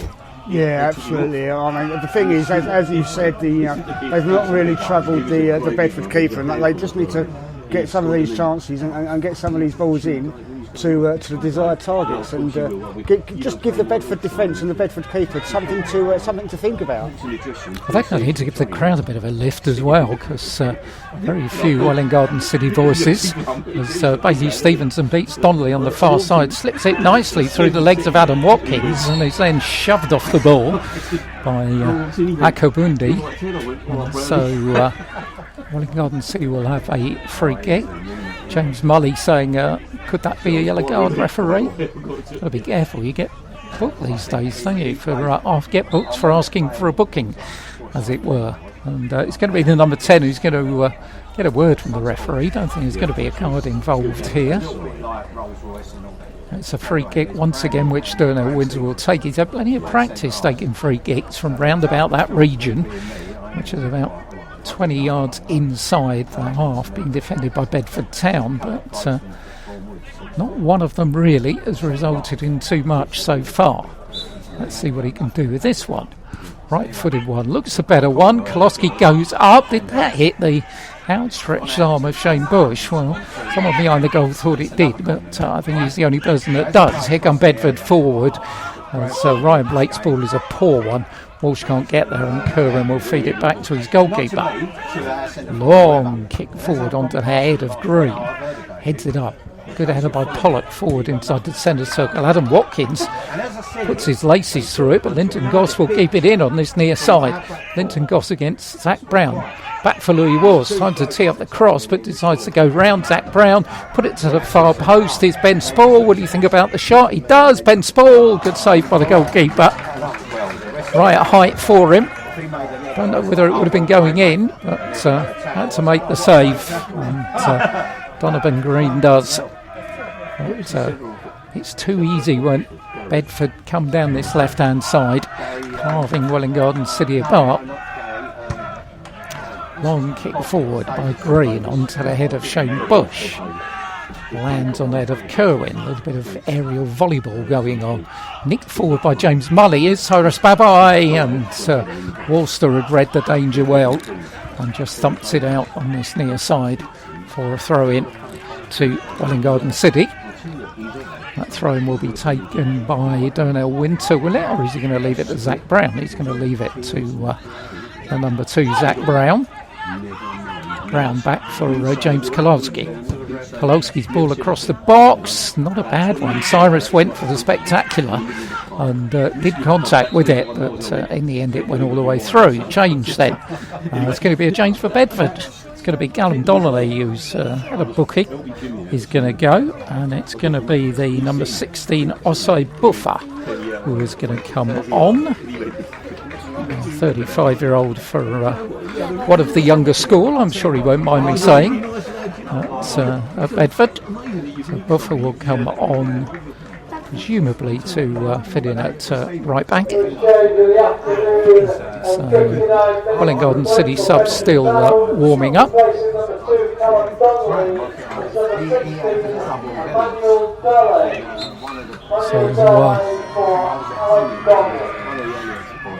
Emmanuel Dalle, says Phil Ravitz. Maybe it is. I'll have a look in a moment. Just tell you whether we've got that one right or wrong.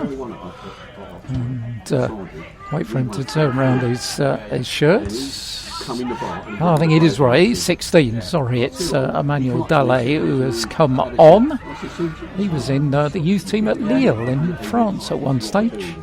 As Darnell Winter, that's his first touch, Dalle. And Dalle's ball to the halfway line for Linton Goss, controls it well, could be trouble here for Welwyn. Goss forward, goes around Golowski, but in the end gives it away to Zach Brown. Ben Spall's header on to the halfway line. Let's get the feeling that having sat back, Bedford hitting the accelerator a bit here. Lewis Walsh down the left. Walsh goes around Zach Brown again. He's in the 6-yard box all the way across. And Brad Watkins manages to get it clear for James Mully. Mully controls the ball well, finds Darnell Winter on the halfway line. He has to go back inside his own half for Brad Watkins, who's tagged back by Ryan Blake. And so it's going to be a free kick to Welwyn Garden City. Kerwin down the line for Cyrus Babai. Chance to tee up the cross. He does. Takes a deflection off the substitute, and in the end Smith can't keep it in, and so Welwyn Garden City will get a rare corner to be taken on that far side of the field by Darnell Winter. Kolosky coming up from the back along with his central defensive partner Manny Alagunju. So let's see what Darnell Winter can do here. It's going to be a substitution after the corner comes across. Winter's corner there, it comes in for Brad Watkins. Brad Watkins puts it in the back of the net. Good corner, good header. And Welwyn Garden City, well, are they back in business? Well, I mean, we've said about those chances they've created, and they need to put something decent in. Fantastic corner that's come in, and Welwyn have got a goal back into it. Hopefully that will lift them now and give Bedford something to think about. And it's great. As you said before, we need something to lift the crowd, and hopefully that's done so. Get them behind them, and who knows what will happen then. Well, that's made a game of it. Brad Watkins scores his 5th goal of the season. Super header, great delivery. First time they've had really good delivery into the box, and Brad Watkins makes the most of it. Bedford have conceded again in the second half. As I said, still haven't conceded a goal in the opening 45 minutes this season, but suddenly league leaders could be under a bit of pressure here. Could have put this game beyond doubt, haven't done, and at the moment they only lead here 2-1.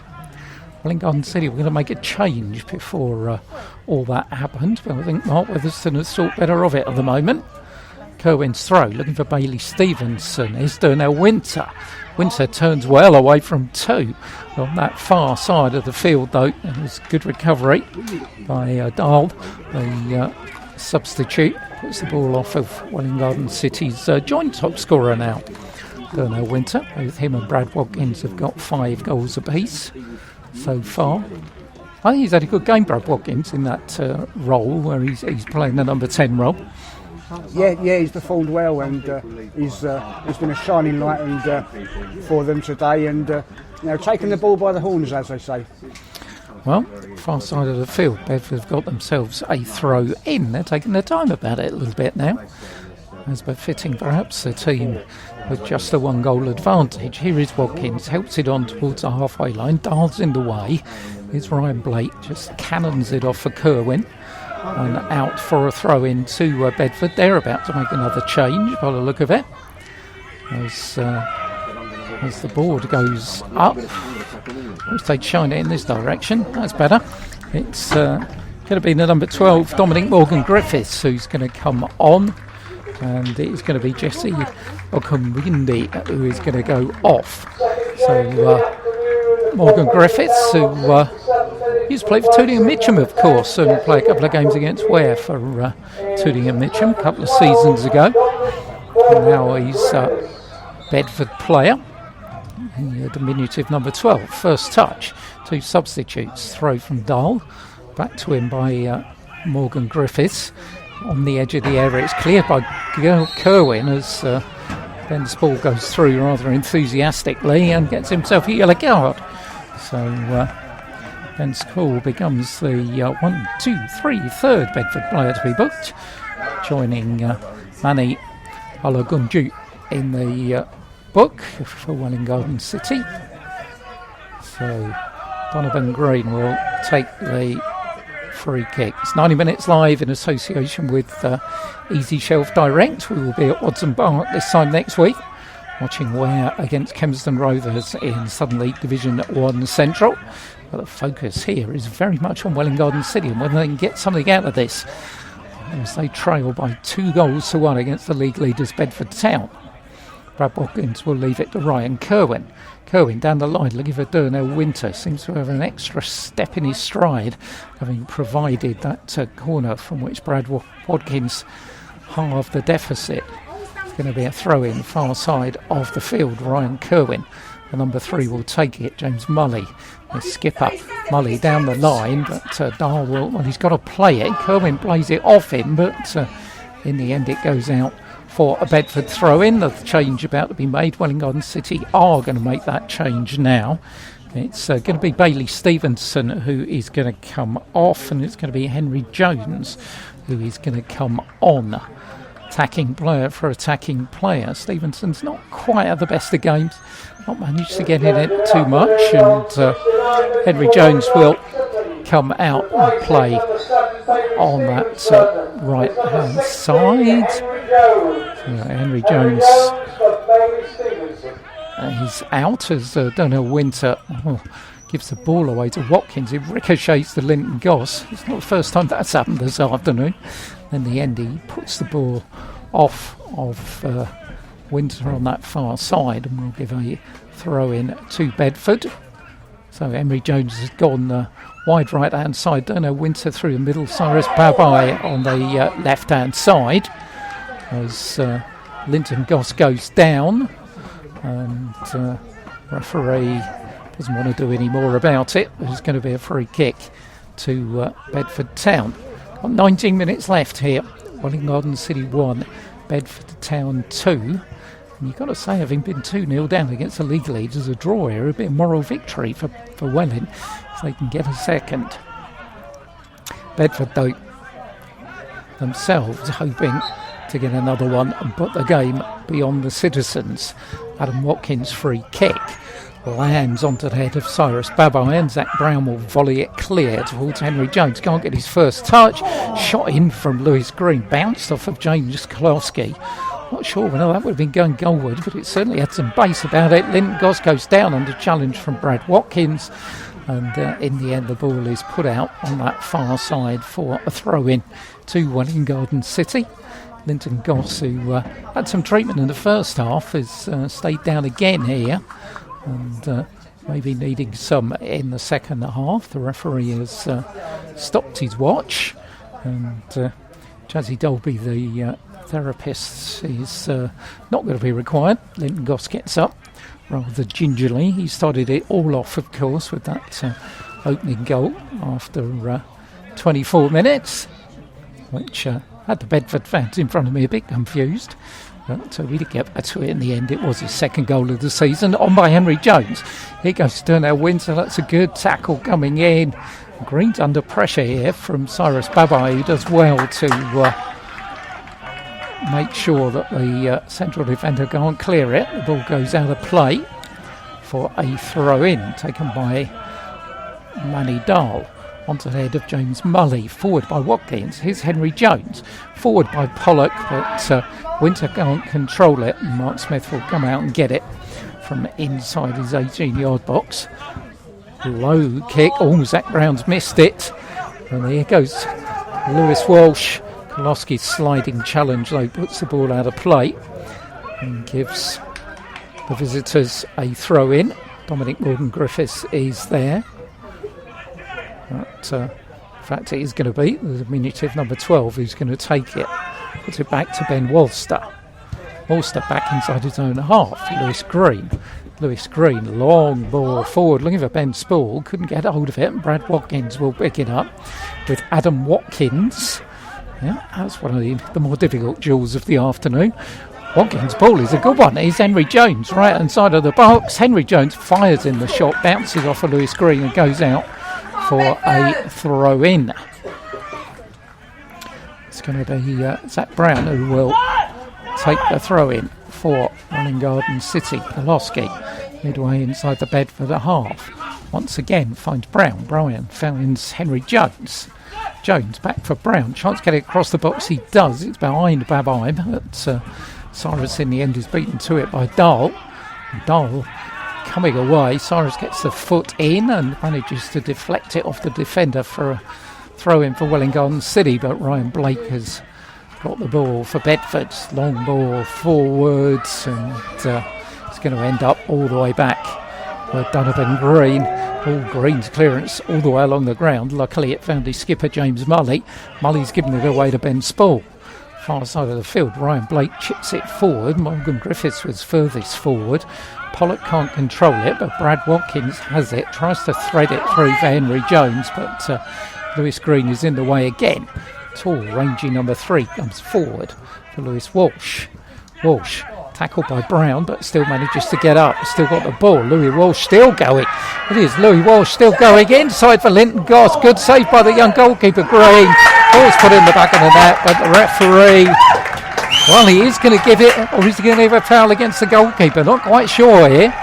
Louis Walsh and the Bedford fans are celebrating. Donovan Green is prostrate on the edge of the 6-yard box. Welwyn Garden City players thought that was a foul on the goalkeeper. The referee is calling Rachel Wong out to deal with the goalkeeper. And what's he going to do here? Is he going to give a goal? Well, I mean, I would imagine from the reaction from the Welwyn players that the ref's given the goal. But I mean, there seems to be no kind of indication as to what's happened, whether it's a goal or not, or whether there's going to be a free kick. I don't think anyone knows. I mean, there's been no announcement from Phil Rabbit, so he hasn't got a clue either. I think it was Louis Walsh who put the ball in the back of the net in the end, but as for whether that's going to count or not, well, they're congratulating him on that far side. Linton Goss, who was involved in the move, and the goalkeeper who came off second best. But I think that is going to be signalled as Bedford Town's we're all confused. Spectators are confused. Bedford Town fans don't know what's going on, but all the players are coming back towards the centre circle, which would seem to suggest with 14 minutes and a half of the game remaining, it was Louis Walsh who's made it 3-1. Well, I mean, I think a couple of the Bedford fans just went down to speak to some of the players, and they've come away with their hands aloft. So I would suggest that signifies that it is a goal, and it's going to be 3-1. The players are taking a bit of a drinks break now, while Donovan's getting seen to by Rachel. But there still seems to be a little bit of confusion. The ball's still in the net, so who knows? Well, let's see what Mr. Cliff's going to do here. He's in debate with 3 Welwyn players. James Mulley's one of them, and from James Mulley's reaction, the linesman's still down that end as well. It looks like he's roughly in line with Donovan, so maybe, but mind you, now he's moving this way a little bit. But James Mulley's not happy, and he really is. Kolowski is still having a debate with the referee. Well, Phil's announced it. It was Louis Walsh's 5th goal of the season. And Welwyn Garden City 1, Bedford 3 in an unfortunate manner, I think is the way to give it. Also, that if young Donovan can't continue, of course, there's no goalkeeper on the bench, so someone's going to have to go in goal. I think James Kolowski has got in goal before with his previous club, so he might be one of them. But the young goalkeeper is still getting treatment from Rachel Wong.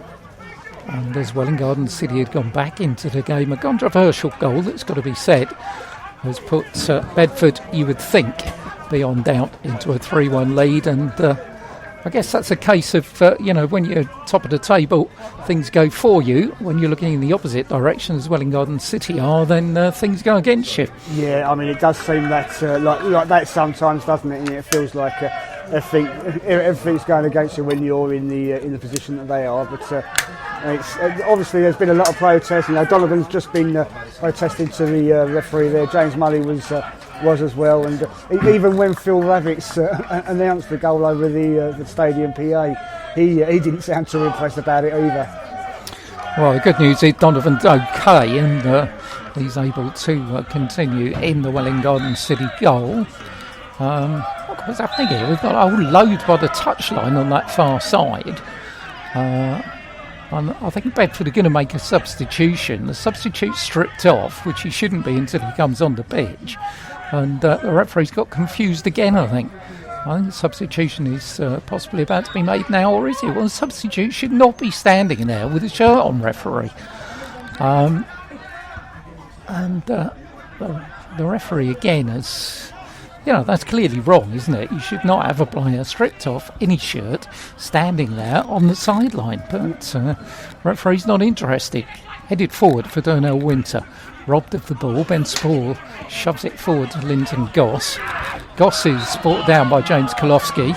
And hopefully we'll have a chance for the substitution to be made now, which will stop the controversy. It's going to be Linton Goss who's going to go off. And it is going to be Adam Connington who comes on.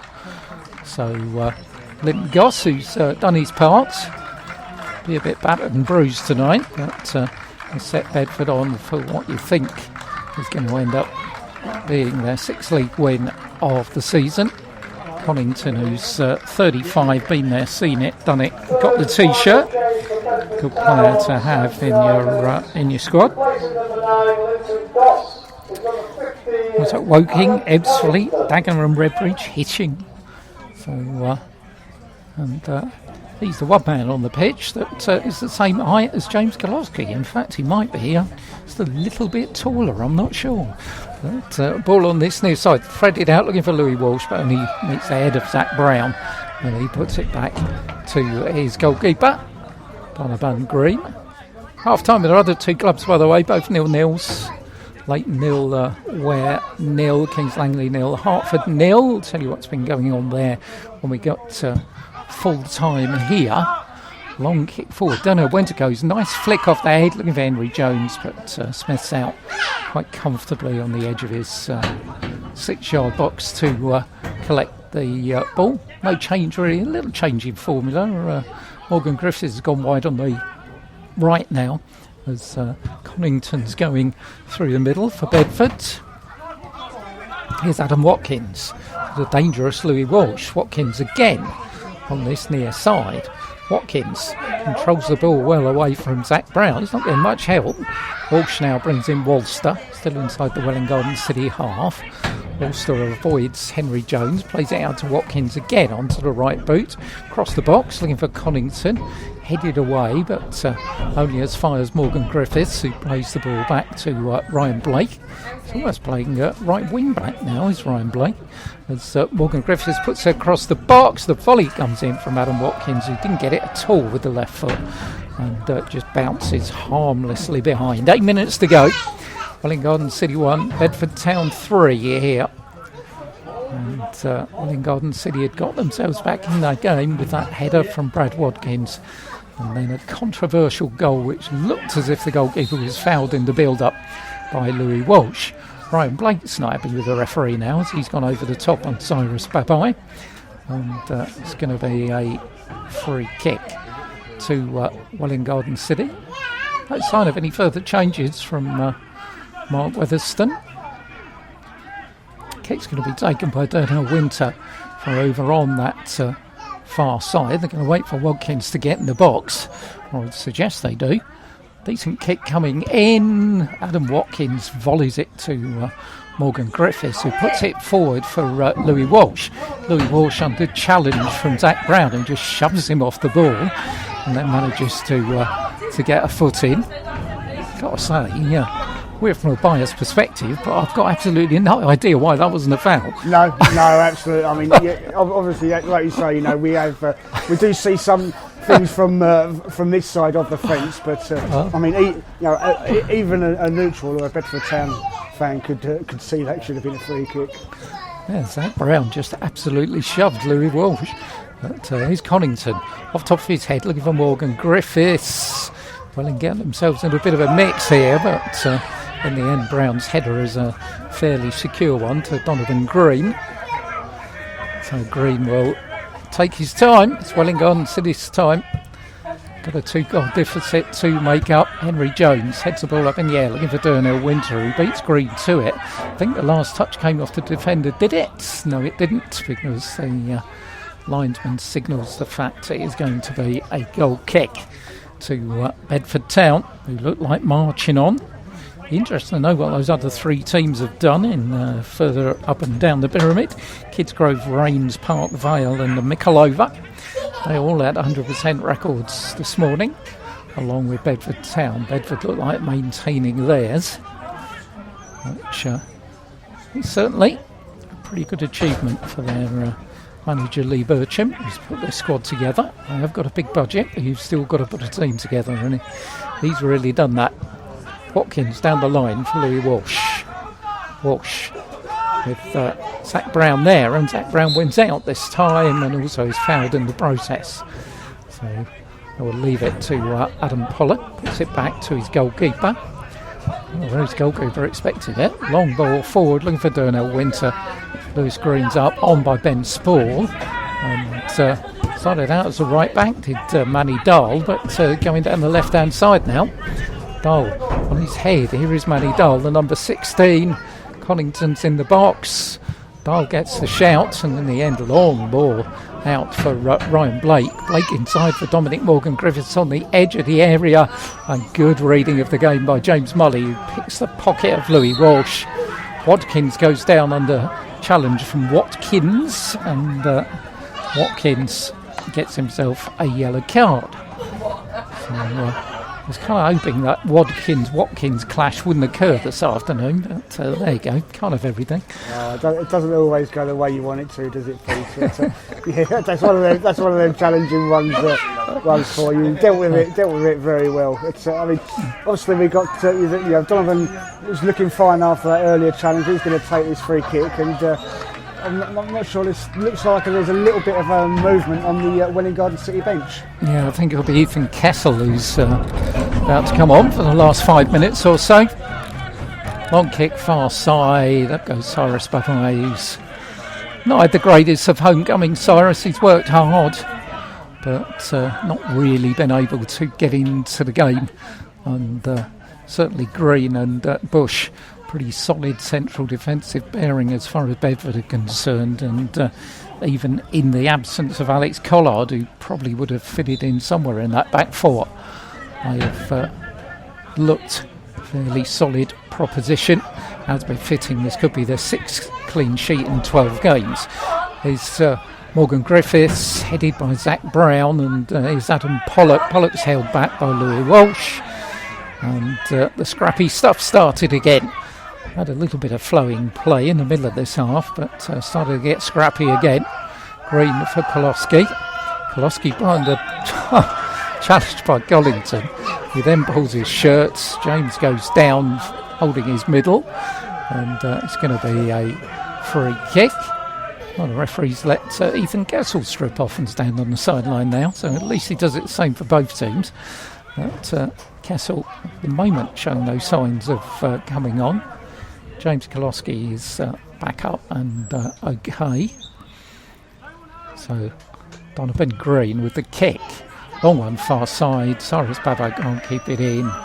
And are they going to make the change now? Ethan Kessel's turning around, looking at Mark Weatherston saying, am I going on, boss? But not going to happen at the moment. And time is running out. 3 minutes until time to be added on. And they are going to make the change now. So change for Welwyn Garden City. It's going to be Adam Pollock who's going to sprint off. And it is going to be... He looked like he was in a rush to get off, didn't he? He's absolutely charged. I mean, I suppose if, there's only a couple of minutes left, and you want to make the most of the time that's left of the game as much as possible, don't you? So, makes sense. Fair play to young Adam. We've seen players go off in slow motion. Not the case for him. So Ethan Kessel is on. As the ball bounces on the halfway line, the head of Zach Brown. Watkins forward for Darnell Winters. Cyrus Babai. Out comes the goalkeeper and will collect it fairly comfortably in the end. It's really the only thing Cyrus had to feed on. A couple of those little balls, and Mark Smith has generally been equal to them. As the goalkeeper clears downfield, Kolosky's going to get there first, only as far as Dahl. Is Ethan Kessel's first touch. Long ball forward, looking for Winter. Winter on the edge of the area, and Smith again. Good starting position and just punts it out on this near side for a throw in to Welwyn Garden City. Zach Brown will take the throw in for the Citizens as we enter the last minute of the match. Henry Jones wrestling with Louis Walsh, too strong. Kessel will get it back. Finds Jones again down his right hand touchline. Jones loses out to Walster, and Walster via Adam Watkins manages to get it cleared to the halfway line, and Connington brings it down nicely. Zach Brown's there quickly though, good challenge from the right fullback. Welwyn Garden City in possession with Brad Watkins, who sends Kerwin going backwards on that far side. He gets there before Morgan Griffiths can get hold of it, and back with Donovan Green.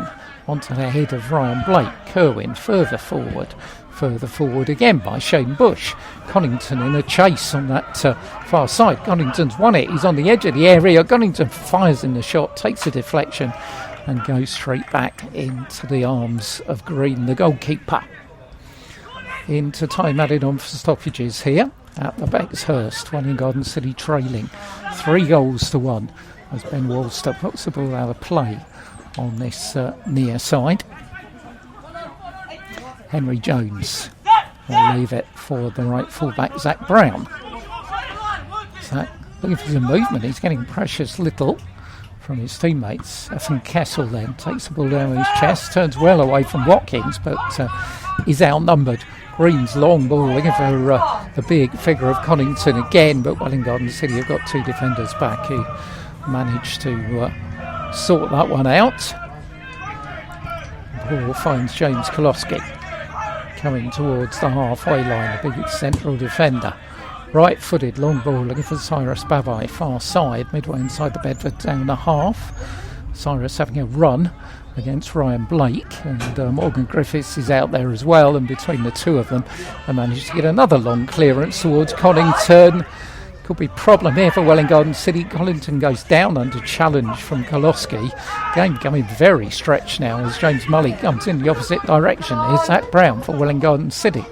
Zach Brown looking for Darnell Winter. Winter's first touch is a heavy one. He'll get there though. Pulls the ball back and puts it against Lewis Green for a corner to Welwyn Garden City at the death here. Trailing by 3-1. Brad Watkins wants it. Kethel wants it short. It's Ethan Kessel gets another corner off the challenge by Ben Spall. Corners will be taken by Darnell Winter. Are going to try the short one again? They're not. Winter's going to put it across. Plenty to aim at in the box. Winter's corner goes all the way onto the roof of the net. A waste from Darnell Winter, and sort of sums up Welwyn Garden City's afternoon that a bit, doesn't it? Yeah, it does a little bit. I think Mark's going to be a little bit frustrated with the quality of the crosses and chances that the Welwyn Garden City have had today. They've really not troubled the Bedford town net, and it's something for him to work on with this. As we said before, this relatively new squad. Well, they're going to be looking over their shoulders when they go to Tame this time next week. That's the next engagement for the citizens. We will be at Watson Park watching Ware against Kempston Rovers live from 2:55 next Saturday afternoon. A midweek action for us this week as the ball finds Zach Brown. Referee shielding his eyes from the sunshine now. Turned into a nice afternoon. Well, if you're a Bedford fan. Kessel plays the ball to James Mully. Mully forward for Henry Jones. Jones back for Ethan Kessel. Kessel chips ball far post. Here comes Cyrus Babai, rises and beats Ryan Blake to it, but can't get any real direction on the header, and it goes harmlessly enough behind for a goal kick. Referee again noting to Ryan Blake he's adding the time on. He's played 3 minutes over the top so far, and barring an absolute miracle, you would think Bedford are going to march on at the top of the table. They'll have a lead of 3 points, which it started off this morning, or possibly 5 or even 6 points. We won't know till we get the scores from elsewhere. 2 of those games we will tell you about, which is Kings Langley against Hertford, Leighton Town against Ware, as Koloski picks the ball up inside his own half, finds Darnell Winter with a bit of space for once. Shrugged off the attention of Green, brings in Zach Brown. Zach Brown's in the area here, right hand side. Brown onto the right foot, fires in the shot, good save by Mark Smith. First one he's had to make, 4 minutes into time, added on the stoppages, but made it well. Yeah, it's a good save by him, and sometimes for keepers, if they've not been involved in too much action and not had too much to do, when they are needed, they're not really sort of, they might have tightened up a little bit. So he's done a good save there. Kessel takes the corner, drives it across the box. Adam Watkins heads it out.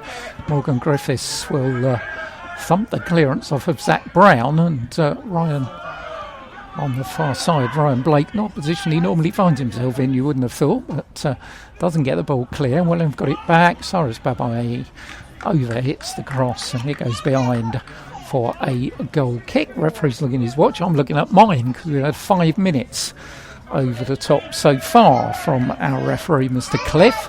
Not going to be universally popular. James Mully's still having a word with him as he walks back. Welwyn Garden City still debating that third goal they thought was a foul by Lenton Goss on Donovan Green, the goalkeeper. Referee didn't, and Lewis Walsh's third goal really puts the game beyond them. Mark Smith with a kick, right-footed downfield. Up goes Collington. Koloski beats him in the air and then heads it forward. Henry Jones inside the centre circle. Darnell Winter. Winter turns, but is robbed of it by Dahl in the end. He gives it away to Kerwin. Ethan Kessels looked lively since he came on. Ball forward, though, thumped forward in the end onto the head of James Mully. Referee still continues to play. Football really is becoming a 100-minute game, isn't it? As far side of the field, Ryan Kerwin gets it. Kerwin's beaten to it easily by Ben Spall, and that's going to be the final action here at the Pexhurst. cheers from the Bedford Town fans. Their 100% record is intact after they've won this one by 3 goals to 1. Well, I mean, I think a deserved win for Bedford, but Welwyn Garden City came back into it to make it 2-1. Looked to try and make a game of it, but obviously that controversial goal made it 3-1, which obviously was the final score. So I'm sure Mike Featherstone has seen plenty of positives to take from that. Some things obviously he's going to need to work on, and he'll know that. But he can. I think he can take something out of this game and use it going forward. Well, they weren't expected to get anything from it. They didn't get anything from it. Did get a goal from Brad Watkins, his 5th of the season after 66 minutes. But really the game won in the first half, and goals from inside the 6-yard box by Linton Goss and former Welwyn Garden City player Ben Spoor took Bedford into a 2-0 half-time lead. Their third, as Simon was saying, controversial circumstances. The goalkeeper, Diamond Green, looked to be fouled by Linton Goss in the build-up before Louis Walsh put the ball in the back of the net. The referee, Mr. Cliff, was not impressed, and Welwyn Garden City, well, James Mully, the skipper, debated long and hard with him. He wasn't going to change his mind, and Welwyn Garden City have now still, in 6 home games, failed to record a win here at the Bexhurst. In fact, they've just drawn 1 and lost 5. That's got to get better if they're not going to be looking nervously over their shoulders to the bottom of the table. Good luck to Bedford. If you've been listening to Bedford, thanks a lot. Glad to have your company. I'm sure we'll probably be with you again at some time this season. Thanks a lot to Bedford for the nice words on Instagram in the week as well, saying they missed us last season. Well, I don't know if we missed you, but it's a very solid side, and you can already tell this is going to be the team to be at the top of Division 1 Central. They've got players that can play everywhere as well. Ryan Blake was the top scorer with 8 goals. He ended up at right back. So certainly it's a side here that's got plenty about it. Big squad for Lee Bircham, and they've done the business this afternoon. They sit proudly at the top of the table, played 6, points 18, goal difference plus 16. So that is going to be something for the other teams in Division 1 South Central to aim at. We'll stay on there for a bit just to keep you up to date with what's been happening elsewhere in the division and what that league table will look like this evening. Welwyn Garden City, a reminder, they go to Tame next week, off to Oxfordshire. We will be down the road at Watson Park. It's another Hertfordshire against Bedfordshire clash. This time it'll be Ware against Kempston Rovers, live from 2:55. So what we got, Simon? Yeah, I mean, not all these games are finished. I know some of them are final results, but not all of them are finished. So I'll start in the order that it was in the on the league. So it's Biggleswade 0, Waltham Abbey 1, as it was at half time. Cirencester and Aylesbury, who were drawing 0-0 at half time. Cirencester now lead 2-0. It is full time over at Hadley between them and AFC Dunstall, and it's a huge 3 points for Hadley as they hold out 1-0 winners. Kempston Rovers against North Lee. I'll bring you. I didn't think I saw that one, so I'll bring you that one in a minute. Kings Langley 1, Hertfordtown 0. They are into added time in that game. There's one game I'll save for you, Pete. Stotfold 1, Kidlington 0. And in the FA Cup, Biggleswade are leading Barton Rovers by 2 goals to 1, and they are also into added time in that one. We'll just have a quick look at the North Lee game, and they are leading Kempston by 2 goals to 1, and it is Leighton Town 0, Ware 4. Stephanos Giorgio with one of the goals, and a Liam Dawson hat-trick, which included a penalty. Wow, they've bounced back. Level goal difference. It was -4 this morning. It's now improved itself. So good news as far as Ware are concerned. The top of the table, if my calculations from those scores are right, then will look like this evening. Bedford played 6, 18 points plus 16 goal difference. Kings Langley will stay in second place, played 7, 15 points with a +6 goal difference. In third place will now be Cirencester if they hold on to that lead. Fourth will be AFC Dunstable, and fifth will be Leighton Town. Although I've got a feeling that Waltham Abbey might have something to say in there as well. Hertford, well, they will have played 7, got 10 points. And be on a level goal difference, where played 6 got 10 points.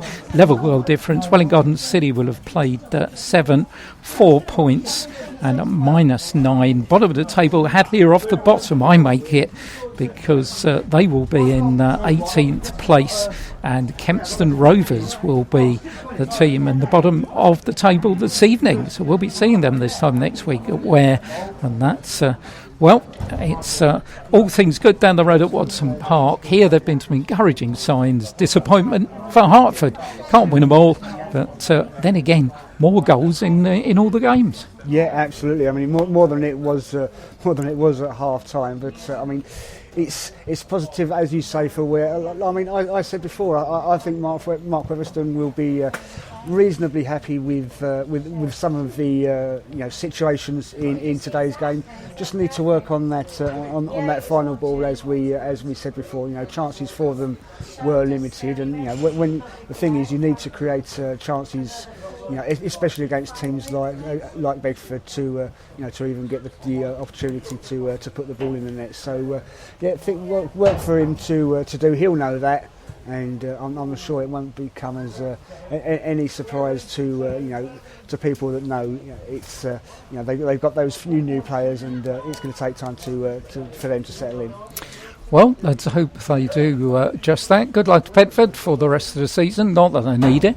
And still keep up the record, by the way. Not only 100% record, but also the record of not having conceded a goal in the opening 45 minutes of a match so far this season. Some record for Lee Bircham and his side, wherever you've been listening to us here on 90 Minutes Live in association with Easy Shelf. Thanks for your company, and you can join us again 2:55 next Saturday, Watson Park, Ware against Kempston Rovers. Full-time score here from the Beckshurst. Finish Welwyn Garden City 1, Bedford 3. Enjoy the rest of your evening.